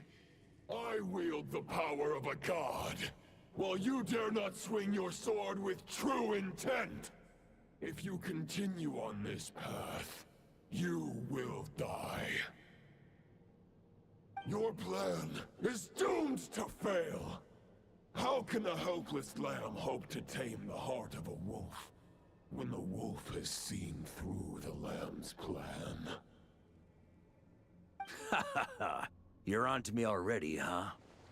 Andreas's question, Boreas's answer, the means to bear a soul. I knew it all 500 years ago. Though the false path may be wide and welcoming, only destruction lies at its end.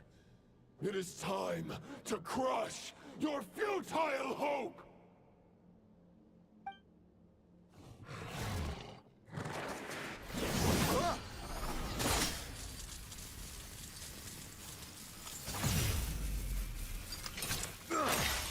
It's over. Your sword lies shattered. The wolf spirit and the thoughts you blindly placed your faith in have nowhere left to dwell. Join me and pledge your allegiance to the abyss, Knight of Boreas.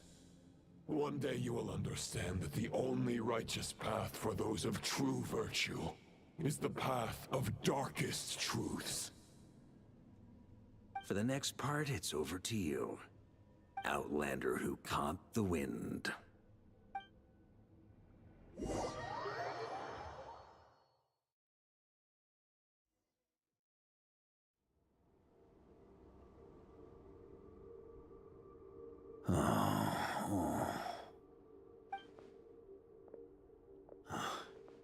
The sword is unbroken, but I can't sense the wolf spirit. Looks like I'm no longer in reality. This must be a space built from the entangled consciousnesses of Boreas and Roland. There's no way back.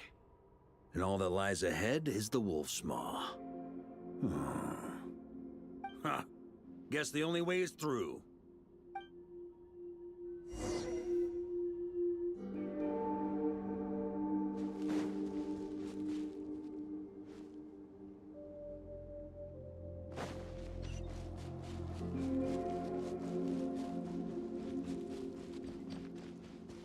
A Favonius sword?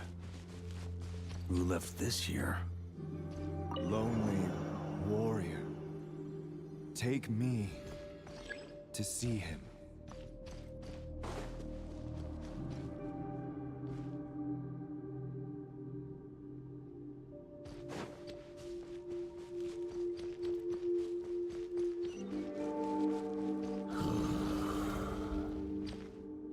No matter the epoch, the world is awash with corruption and injustice.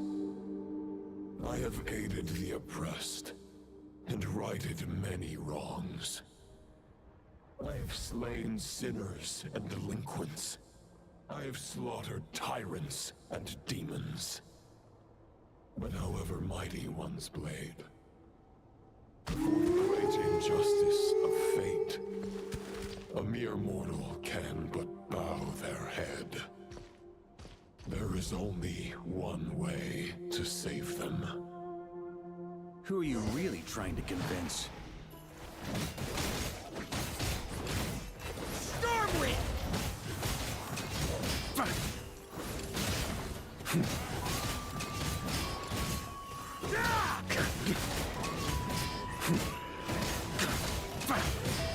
Stormwind!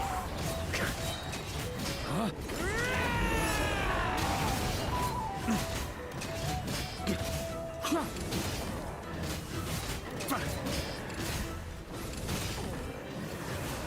Stormwind!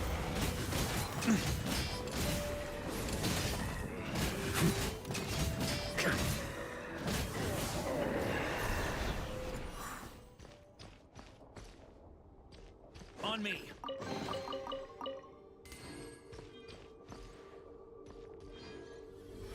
Is this the fairest shadow?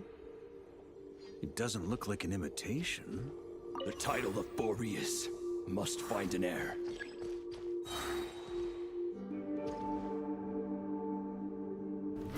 Try to keep up! The scent that reeks of blood appears to be getting stronger.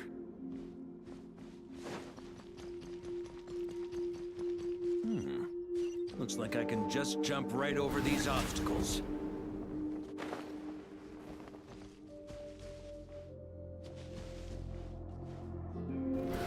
Ah! On me!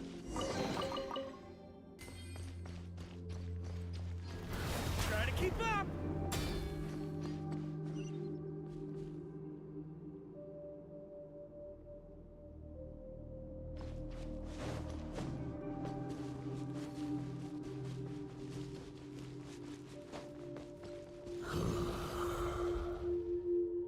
No matter the epoch, the world is awash with corruption and injustice. Even the most fearless hero cannot fight what fate has ordained. And even the holiest god cannot escape the shackles that bind them. Lupus Boreas, if you still harbor love for humanity, then you must surely know. There has only ever been one way to save them from injustice. Surrender to the abyss. Malicious lies! Stormwind!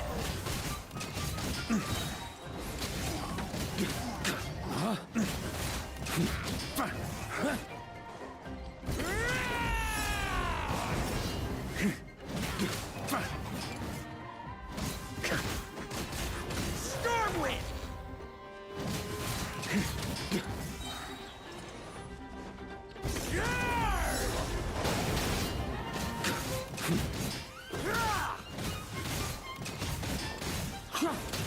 Stormwind! Boreas sweeping in!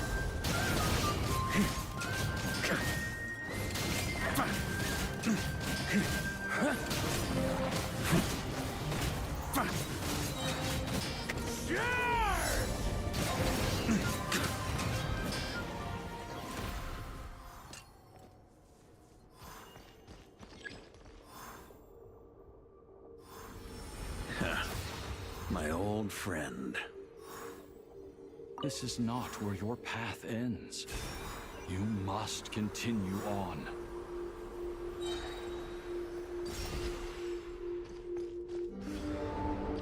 This wind feels less than welcoming. I'd better take shelter. On me.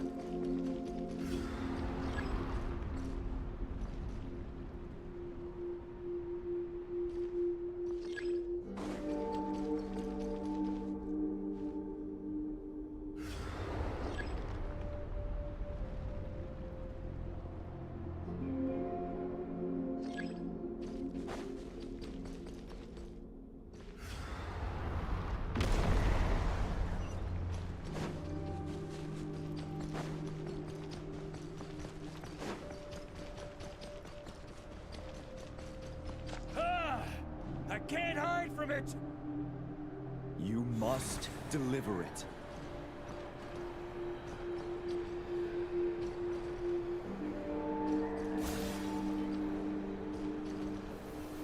Your path cannot end here.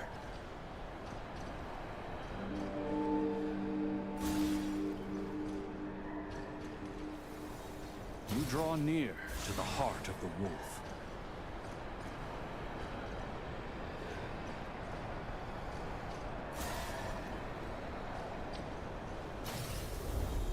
Even if you had an army of 10,000 men, in the end, you must face this fight alone. Lonely warrior, step forward.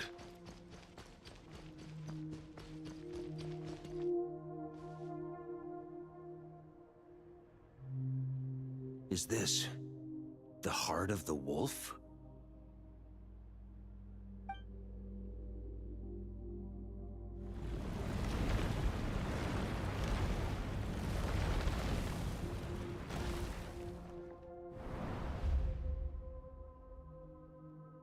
Roland!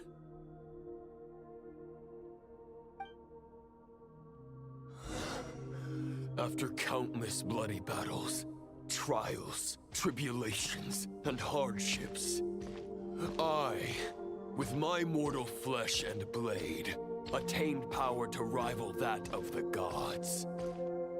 But you know better than I that a mortal's prime is fleeting. In 5 years, maybe 10, age will snatch your strength. The power you take such pride in will fade to naught, disappearing like dust in the wind. Your fame will be as fleeting as firewood beneath the starry sky, lit at dusk, dead by dawn. Utterly insignificant. Oh yeah? Be that as it may, the fires that burn down here blaze more brilliantly than the light of 1,000 stars.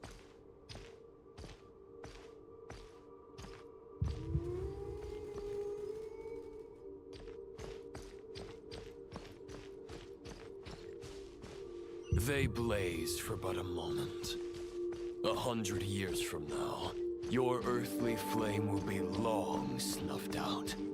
And those you once illuminated will be left cowering in the cold and empty night. Ha! No. They'll remember me in 100 years, just as I remember all of you from centuries ago. That's the thing about firewood.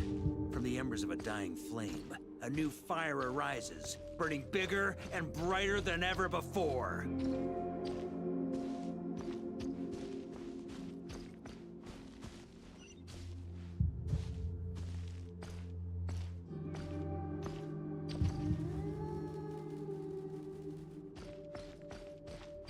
A knight's duty is to save others, not demand things from them. How can one call themselves a knight while placing their hopes in generations to come? Well, as long as I put an end to you here and now, I won't need to rely on anyone else. Now, show yourself, Roland! Put an end to me? Your body and mind are already at the limit of what they can bear. It is only a matter of time before they yield and crumble. But if this is your final request...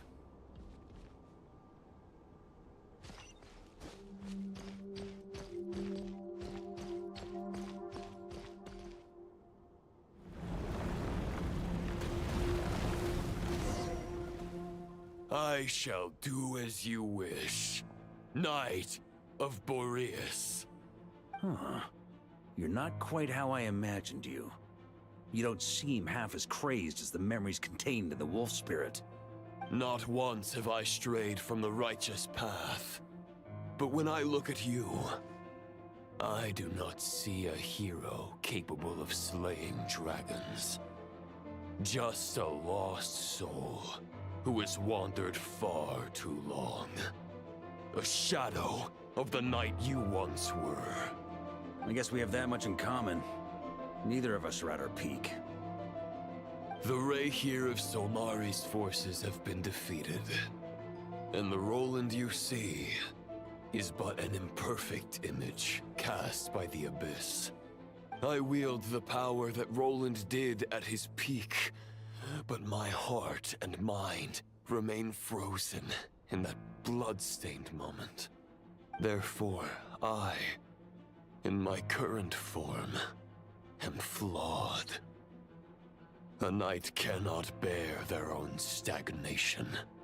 After redeeming you from injustice and guiding your surrender to the Abyss, I shall rectify myself and continue to follow the knightly path.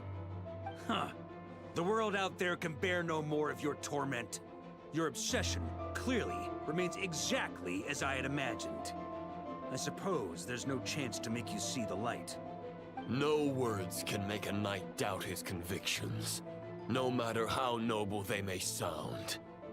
Neither of us will sway the other, but you have long known this truth. Otherwise, why would you pin all your hopes on Boreas' single thought? But now the blade that once housed the wolf spirit has been shattered, and all you hold is a phantom that bears its form. You no longer have the means to change the situation, and no one will come to your rescue. This place shall be your graveyard, lonely warrior. Huh. Maybe you're partly right. But I think I might just have a shot at a rescue. What do you mean?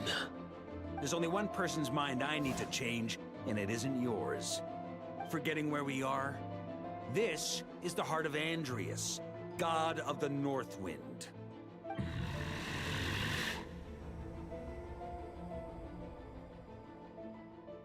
Andreas! Can you hear me? Wake up! You are the great god of the North Wind! How long will you allow yourself to suffer the domination of the Abyss? If this is your final gambit, I am most disappointed, Knight of Boreas. Grand displays of heartfelt wishes cannot summon miracles. This world shows no such mercy to its inhabitants. Return. Return to the ley lines.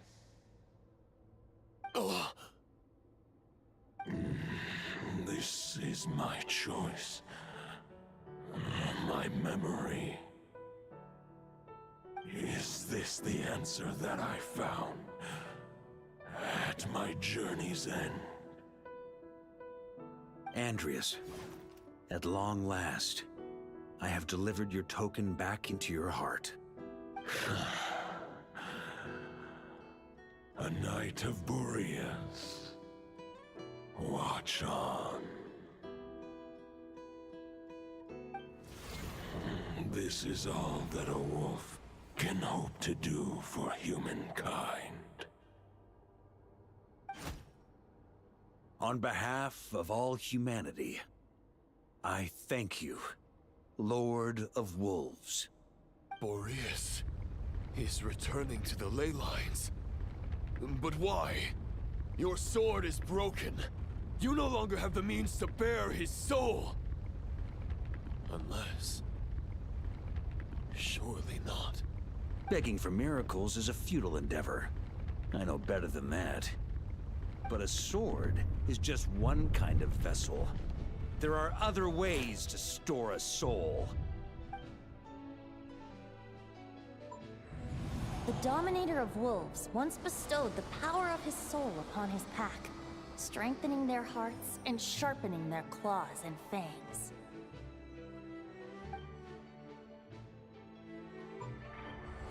Even if it is not my intention, The soul of Lupus Boreas will inevitably ravage, devour, and assimilate a mortal heart. As if human and wolf were being forcefully merged into one being.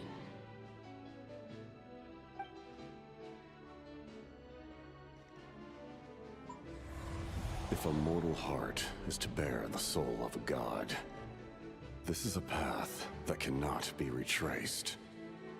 Yet, I shall not dissuade a knight from embarking on the quest of his own choosing.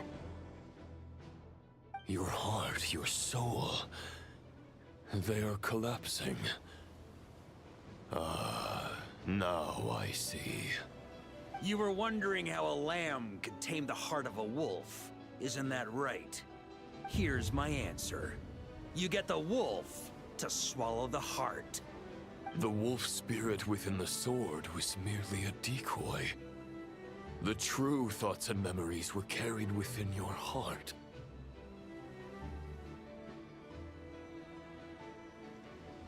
To avoid arousing my suspicion, you deliberately allow Lupus Boreas' soul to assimilate your own, then be devoured by me. But how did you have the strength to fight while bearing such a great burden? Compared to Lupus Boreas' decision, my sacrifice is nothing. You have a stubborn will, and employed an exceptional strategy. But this is not the way a true knight fights. The choice you have made is a flawed one. Your soul is now merged with that of Andreas. When he fully joins the ley lines, you too will fall. Neither Barbados nor the Traveler will be able to anchor your soul from within the ley lines, let alone rescue you. You have lost. And so have I. Regrettably, I can no longer offer you salvation. May your soul rest in peace with Boreas, lonely warrior. Haha! Lonely? Sorry to disappoint you, but as much as it sounded like the perfect ending for both of us to return to the ley lines together, the fact is that, unlike the true Roland of the past, I still have fine wine and good friends to get back to. They're looking forward to my triumphant return. I'm not ready to accept my fate just yet. Ding dong! You've got mail!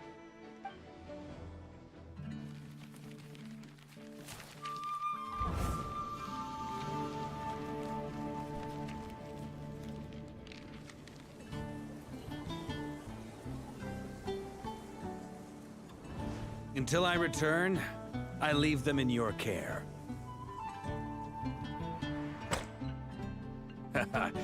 The Knights of Favonius will always welcome you.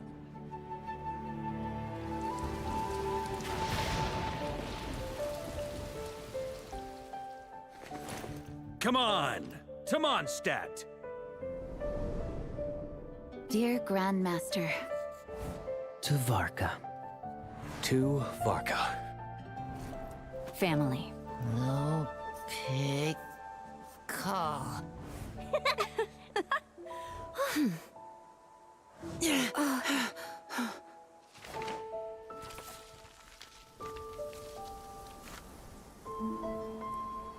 Poetry and letters were humanity's earliest means of expressing their thoughts.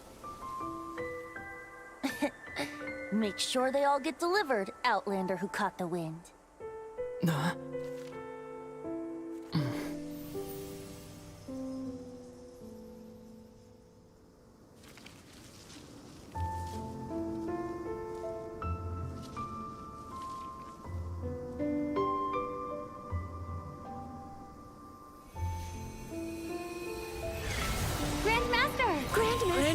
Grandmaster. Master. Varka.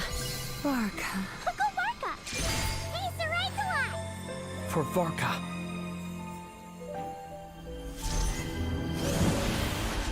The thoughts of others anchor you, reversing the assimilation. Using your connections, relying on outside help.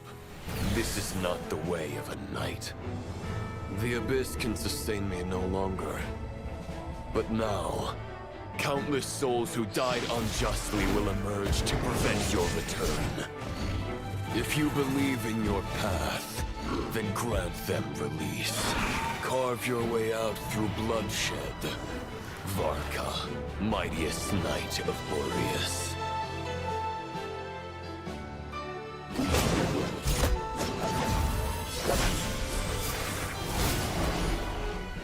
This is how it ends. Throw the plan out of the window. Fight my way to victory.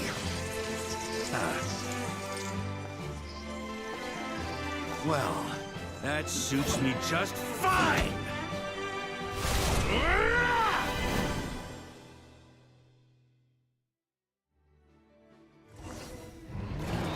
A knight is always true to their word. So please, keep your promise and return victorious.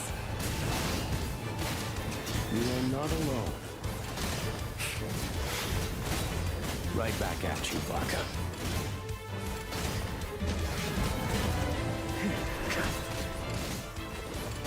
Burn! Thunder!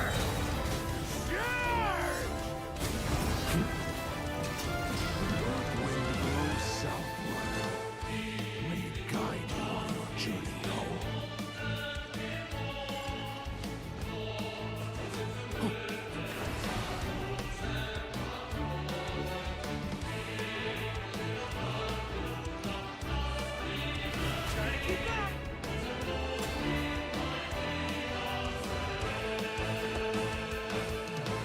Leave it all to me. That's gonna leave a scar.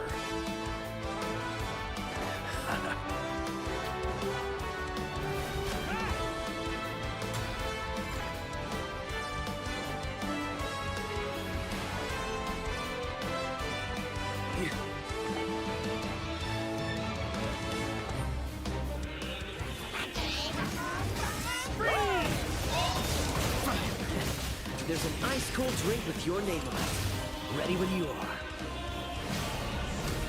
Don't go dying in a place like this, Varka.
Spread your wings and soar toward a new dawn. Fate's chosen Varka.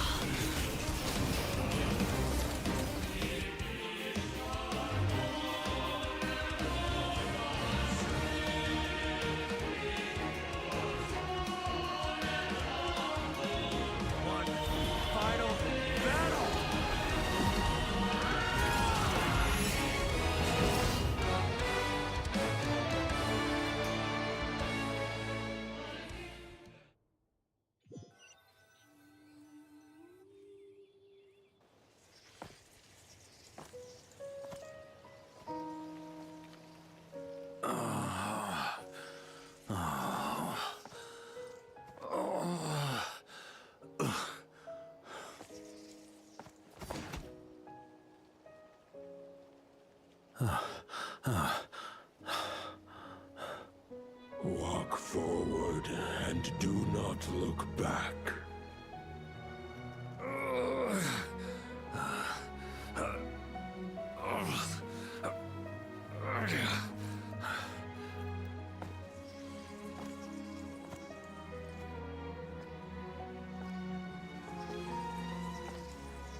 Varka, now I know the meaning of my name. After the lengths you've made everyone go for you, you'd better make sure to thank us all properly when you get back. You know, I have a lot of things to update you on, but they can wait until you're back. I have no intention of returning to the Knights of Favonius, but I trust you will find a way to manage on your own.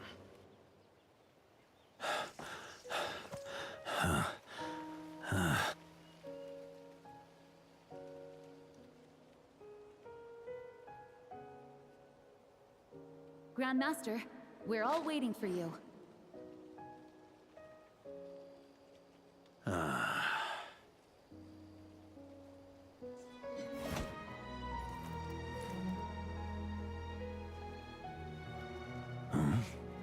Oh.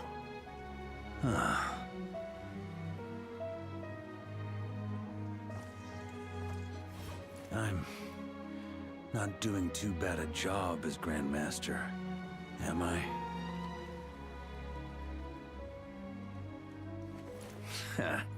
I'll take that silence as your approval.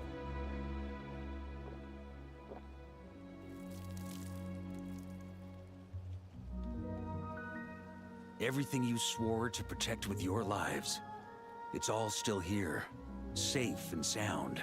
The Knights of Favonius, Mondstadt, and the oath sworn by every knight. I'll protect them all with my life. And so, I'll deliver that letter on your behalf.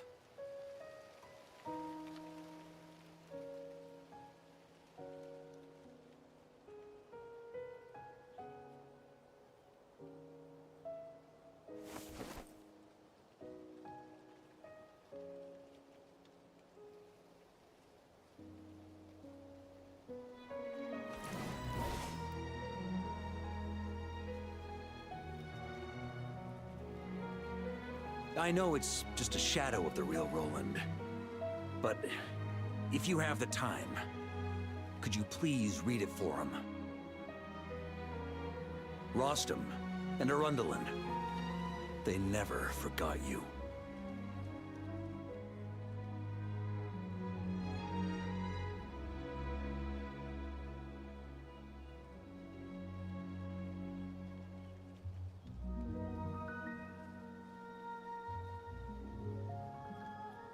Phew. This has been one long expedition.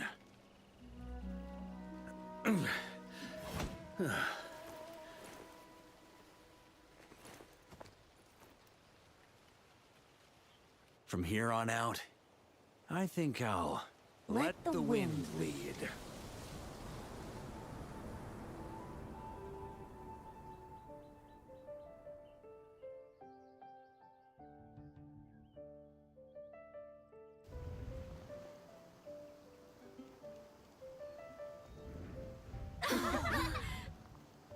Hey everyone, it's been a mighty long time. I'm thrilled to see you all again.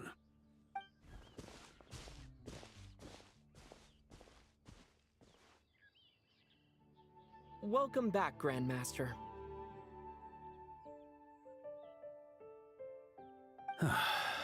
Yeah, I'm home.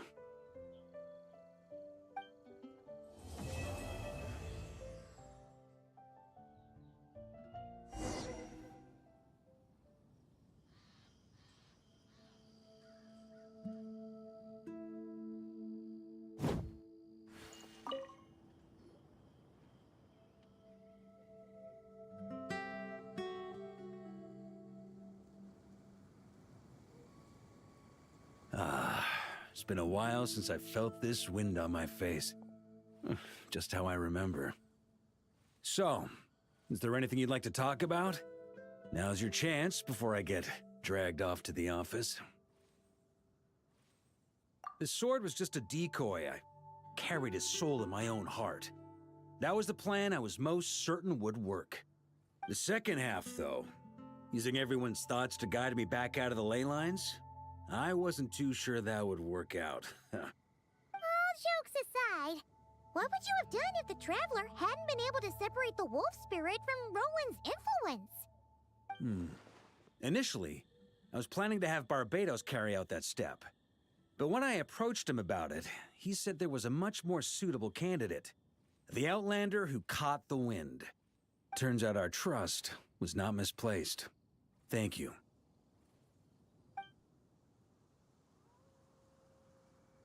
Then, I guess we'd have had to get Barbados to send a wind to blow me back home.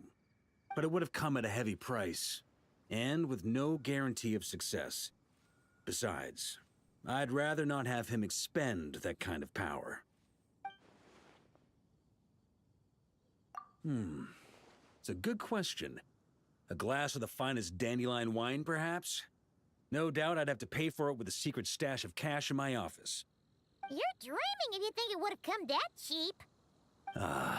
It's been a while since I felt this wind on my face. Just how I remember. So, is there anything you'd like to talk about? Well, with the shadow of Roland vanquished, the Wild Hunt won't be able to consolidate their forces for the foreseeable future. A few knights will remain on rotation at the Nodcry stronghold, but everyone else will be sent home in waves. Albedo and Durin will come back with the first wave, so you should have the chance to see them again soon. It's been a while since I felt this wind on my face. My future. You may already have learned of this from Barbados or the Hexen Circle, but I glimpsed a reflection of the future in Barbarloth's scryglass. Correct.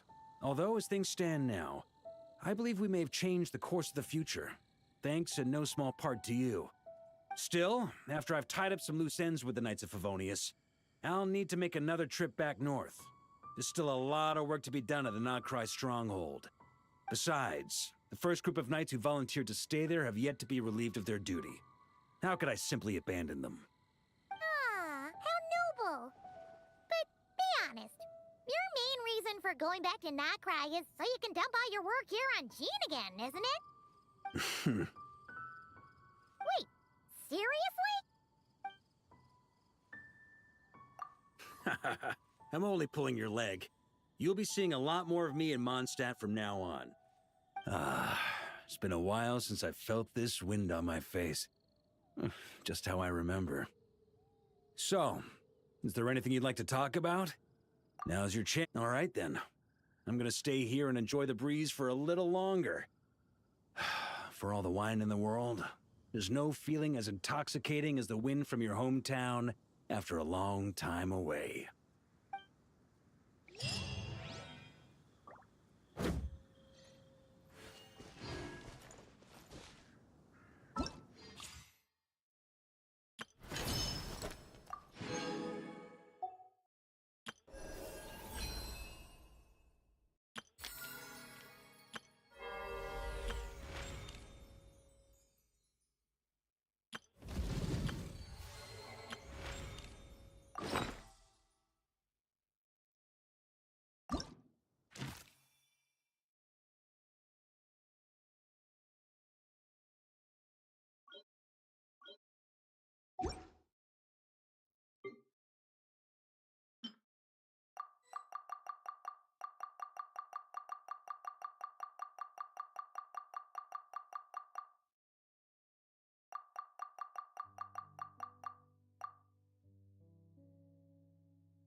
came up with the whole idea of holding a conference with the Hexazircle, how come we never found out what task they gave him?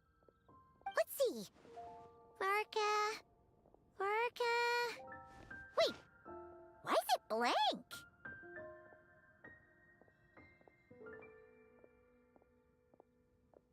Good point. Well, knowing what he's like, we better start by checking all the local taverns and restaurants. Still not here, huh? Looks like I'll have to figure this out on my own. Hey, Varka! We wanted to ask you about your task. Oh, hey there, Honorary Knight in Paimon. My task? What's all this about?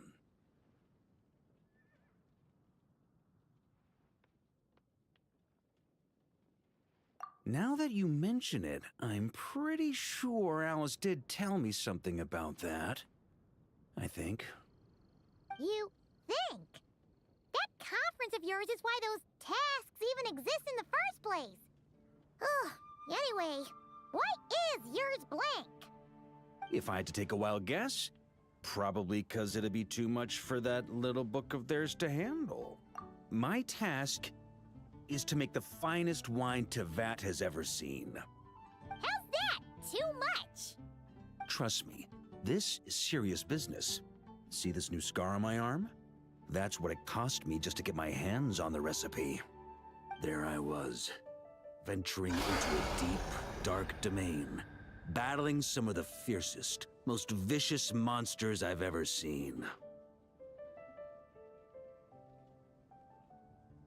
Now, we're just 3 special ingredients short of finishing this thing. Honorary Knight, Paimon, would you be willing to lend me a hand? Ugh, fine, why not? Since it's only 3 things, Paimon's just gonna pretend she buys your story.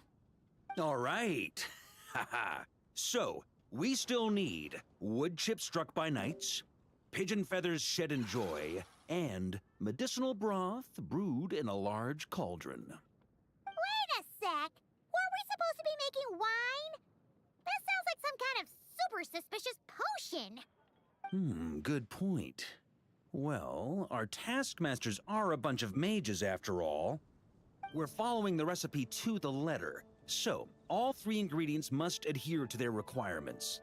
Come on, let's get started with those wood chips.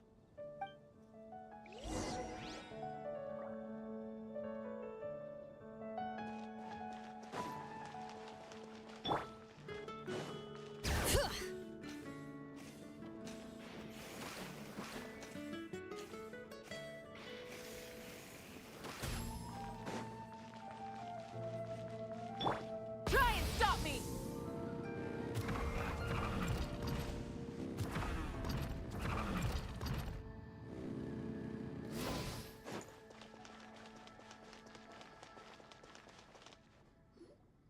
So, this is where we'll be getting those wood chips struck by knights, huh?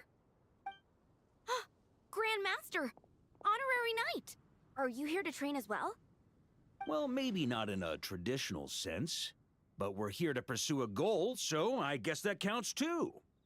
You're already so skilled, yet you still strive for perfection. Please train however you like. I'll be taking notes from the side.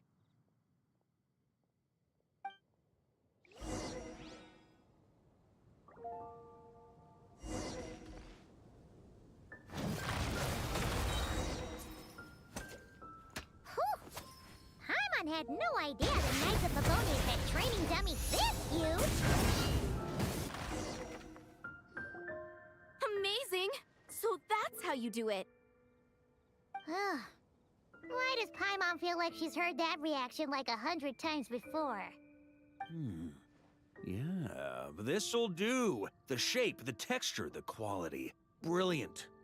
How you can tell one wood chip apart from another is beyond, Paimon. Whatever, as long as you're happy. Next up, those pigeon feathers shed in joy.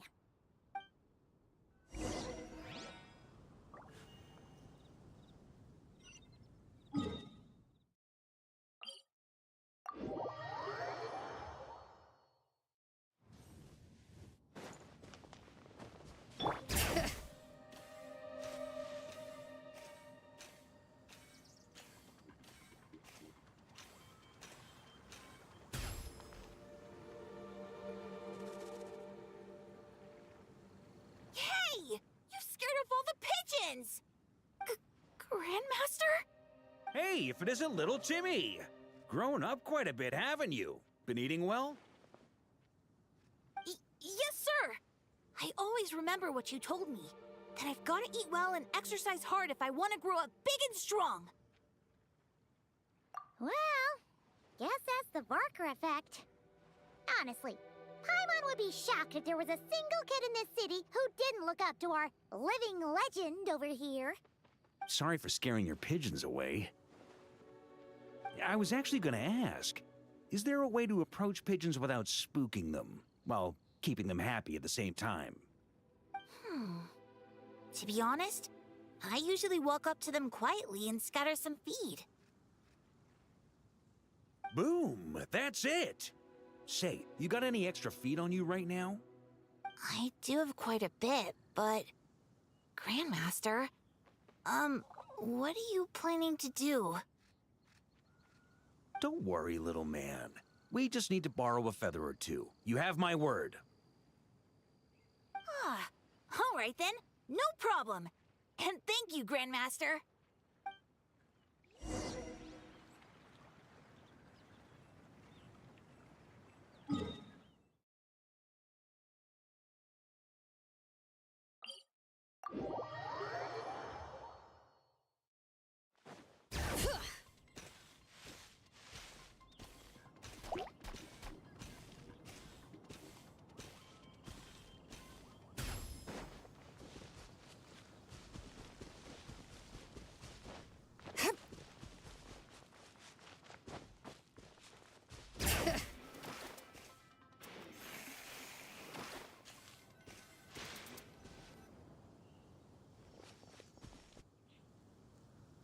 Looks like we've got ourselves some pigeon tracks. Let's wait here. When they appear, walk up to them quietly and scatter the feed. But make sure not to hurt them. Ready?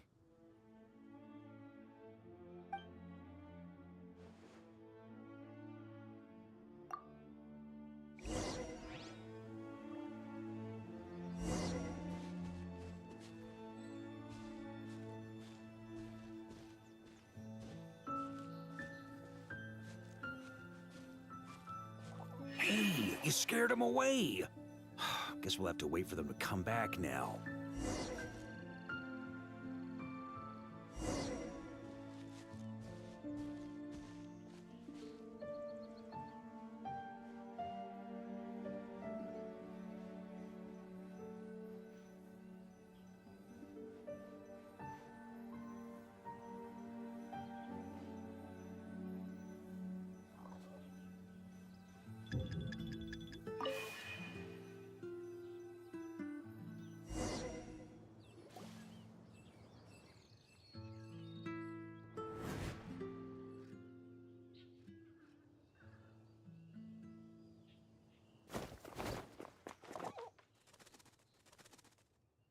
Got 'em!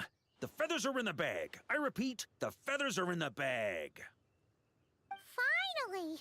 This task really is harder than Paimon thought. Just one more ingredient to go. Medicinal broth brewed in a large cauldron. That's gotta be in Dadaupa Gorge. I'll head over there right away. Follow whenever you can, all right? Hey, wait a... Jeez. Talk about excited. That guy just took off faster than a flock of flustered pigeons. Oh, that old booze hound. Diona? What are you doing here? And why were you hiding? I'm only here to pick some fruit, I swear. Just didn't expect I'd run into that piece of work all the way out here. He's been bugging me non-stop lately, trying to talk me into making him some drink again. I got so sick of it that I've been avoiding him whenever I can. So, you know how we returned recently with some of the expeditionary force, right? Well, guess what? Practically the first thing he did was swing by the cat's tail for a celebratory drink or two. Seriously? Paimon thought they'd have just stayed back at the Knights of Favonius headquarters.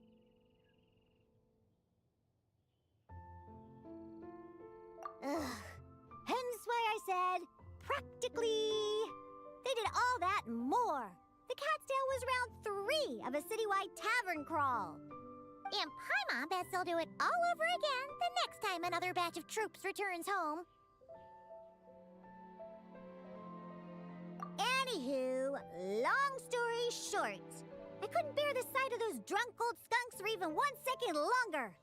So, I made it my mission to mix some of the most disgusting, nauseating drinks in all of Tevat.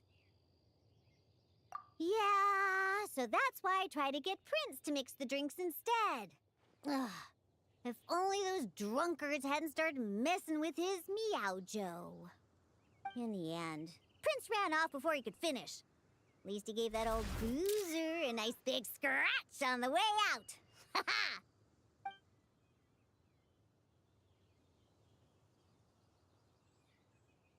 There I was, venturing into a deep, dark domain, battling some of the fiercest, most vicious monsters I've ever seen. Anyway, it was right there in front of me, one small step away from completion.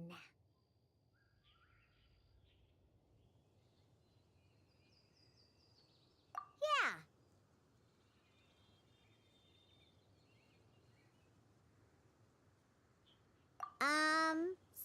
Some wood chips I noticed on the knight's clothes, some pigeon feathers I picked up in the forest. Oh, and some of the hilly churl herbal soup I was planning to turn into a remedy for sobering up. Wait a sec. You said this all happened not long after Varka first got back, right? That must mean... Uh-oh. This could be bad. I've got to go stop him before it's too late!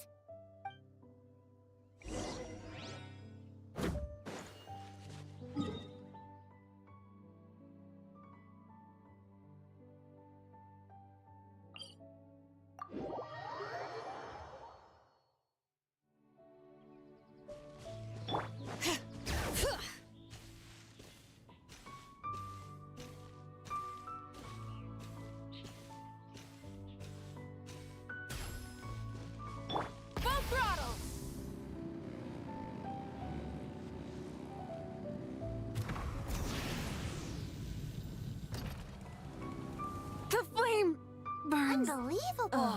Since when were hilly churls so amenable to reason? Ella! You haven't seen Varka around here, have you?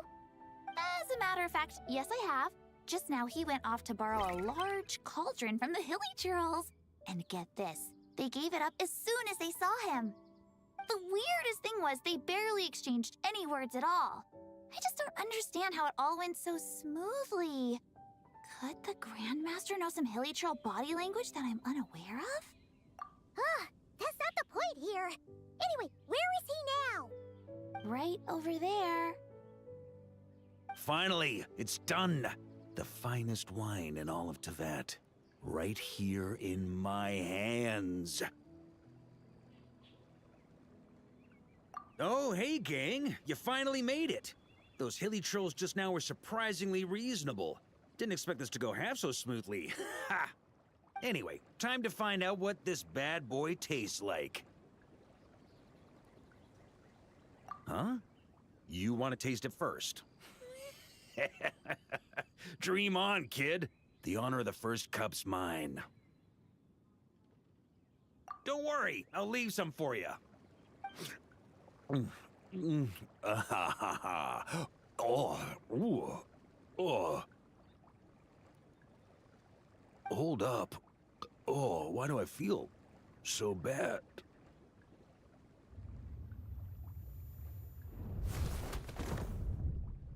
Varka! Are you okay? Varka! Varka!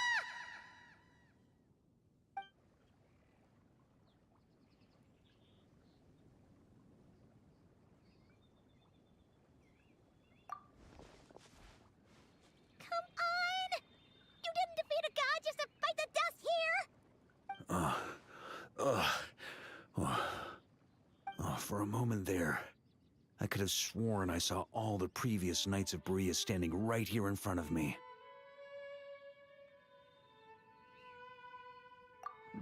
Ooh, either way, I need a moment to digest it all. Oh, both the drink and the lesson too.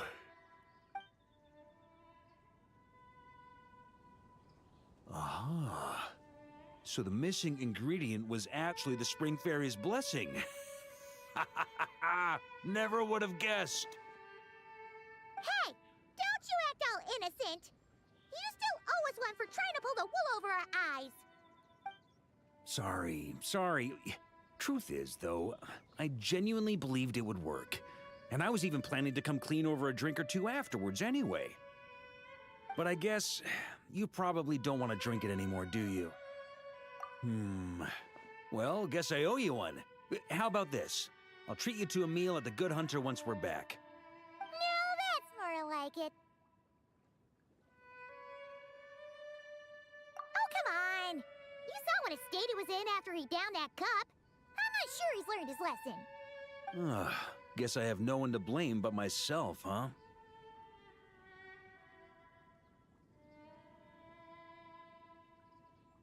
Haha, well, I was gonna save that story for the tavern, but I guess the open air will have to do. So, you're giving tasks to everyone in Mondstadt, huh? Interesting idea. Do I get one too? Well, if you really must know, yours was to change the fate reflected in the scryglass. But you already did that quite some time ago. The moment you decided to set off on your expedition, to be precise.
This realm is...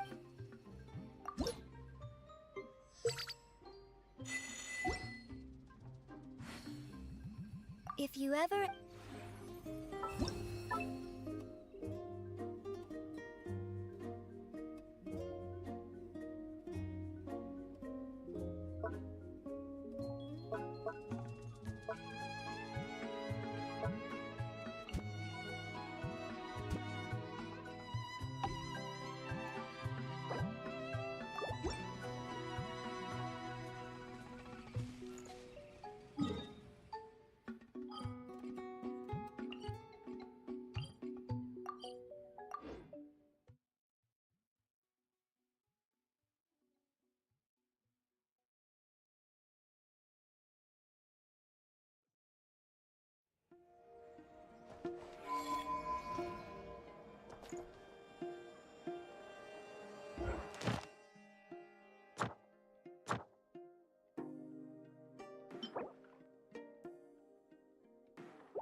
This land holds nothing but promise for adventurers from all walks of life.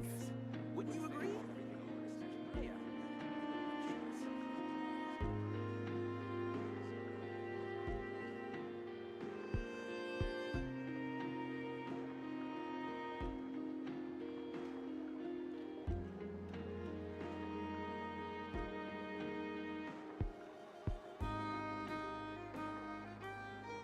holds nothing but promise for adventurers from all walks of life.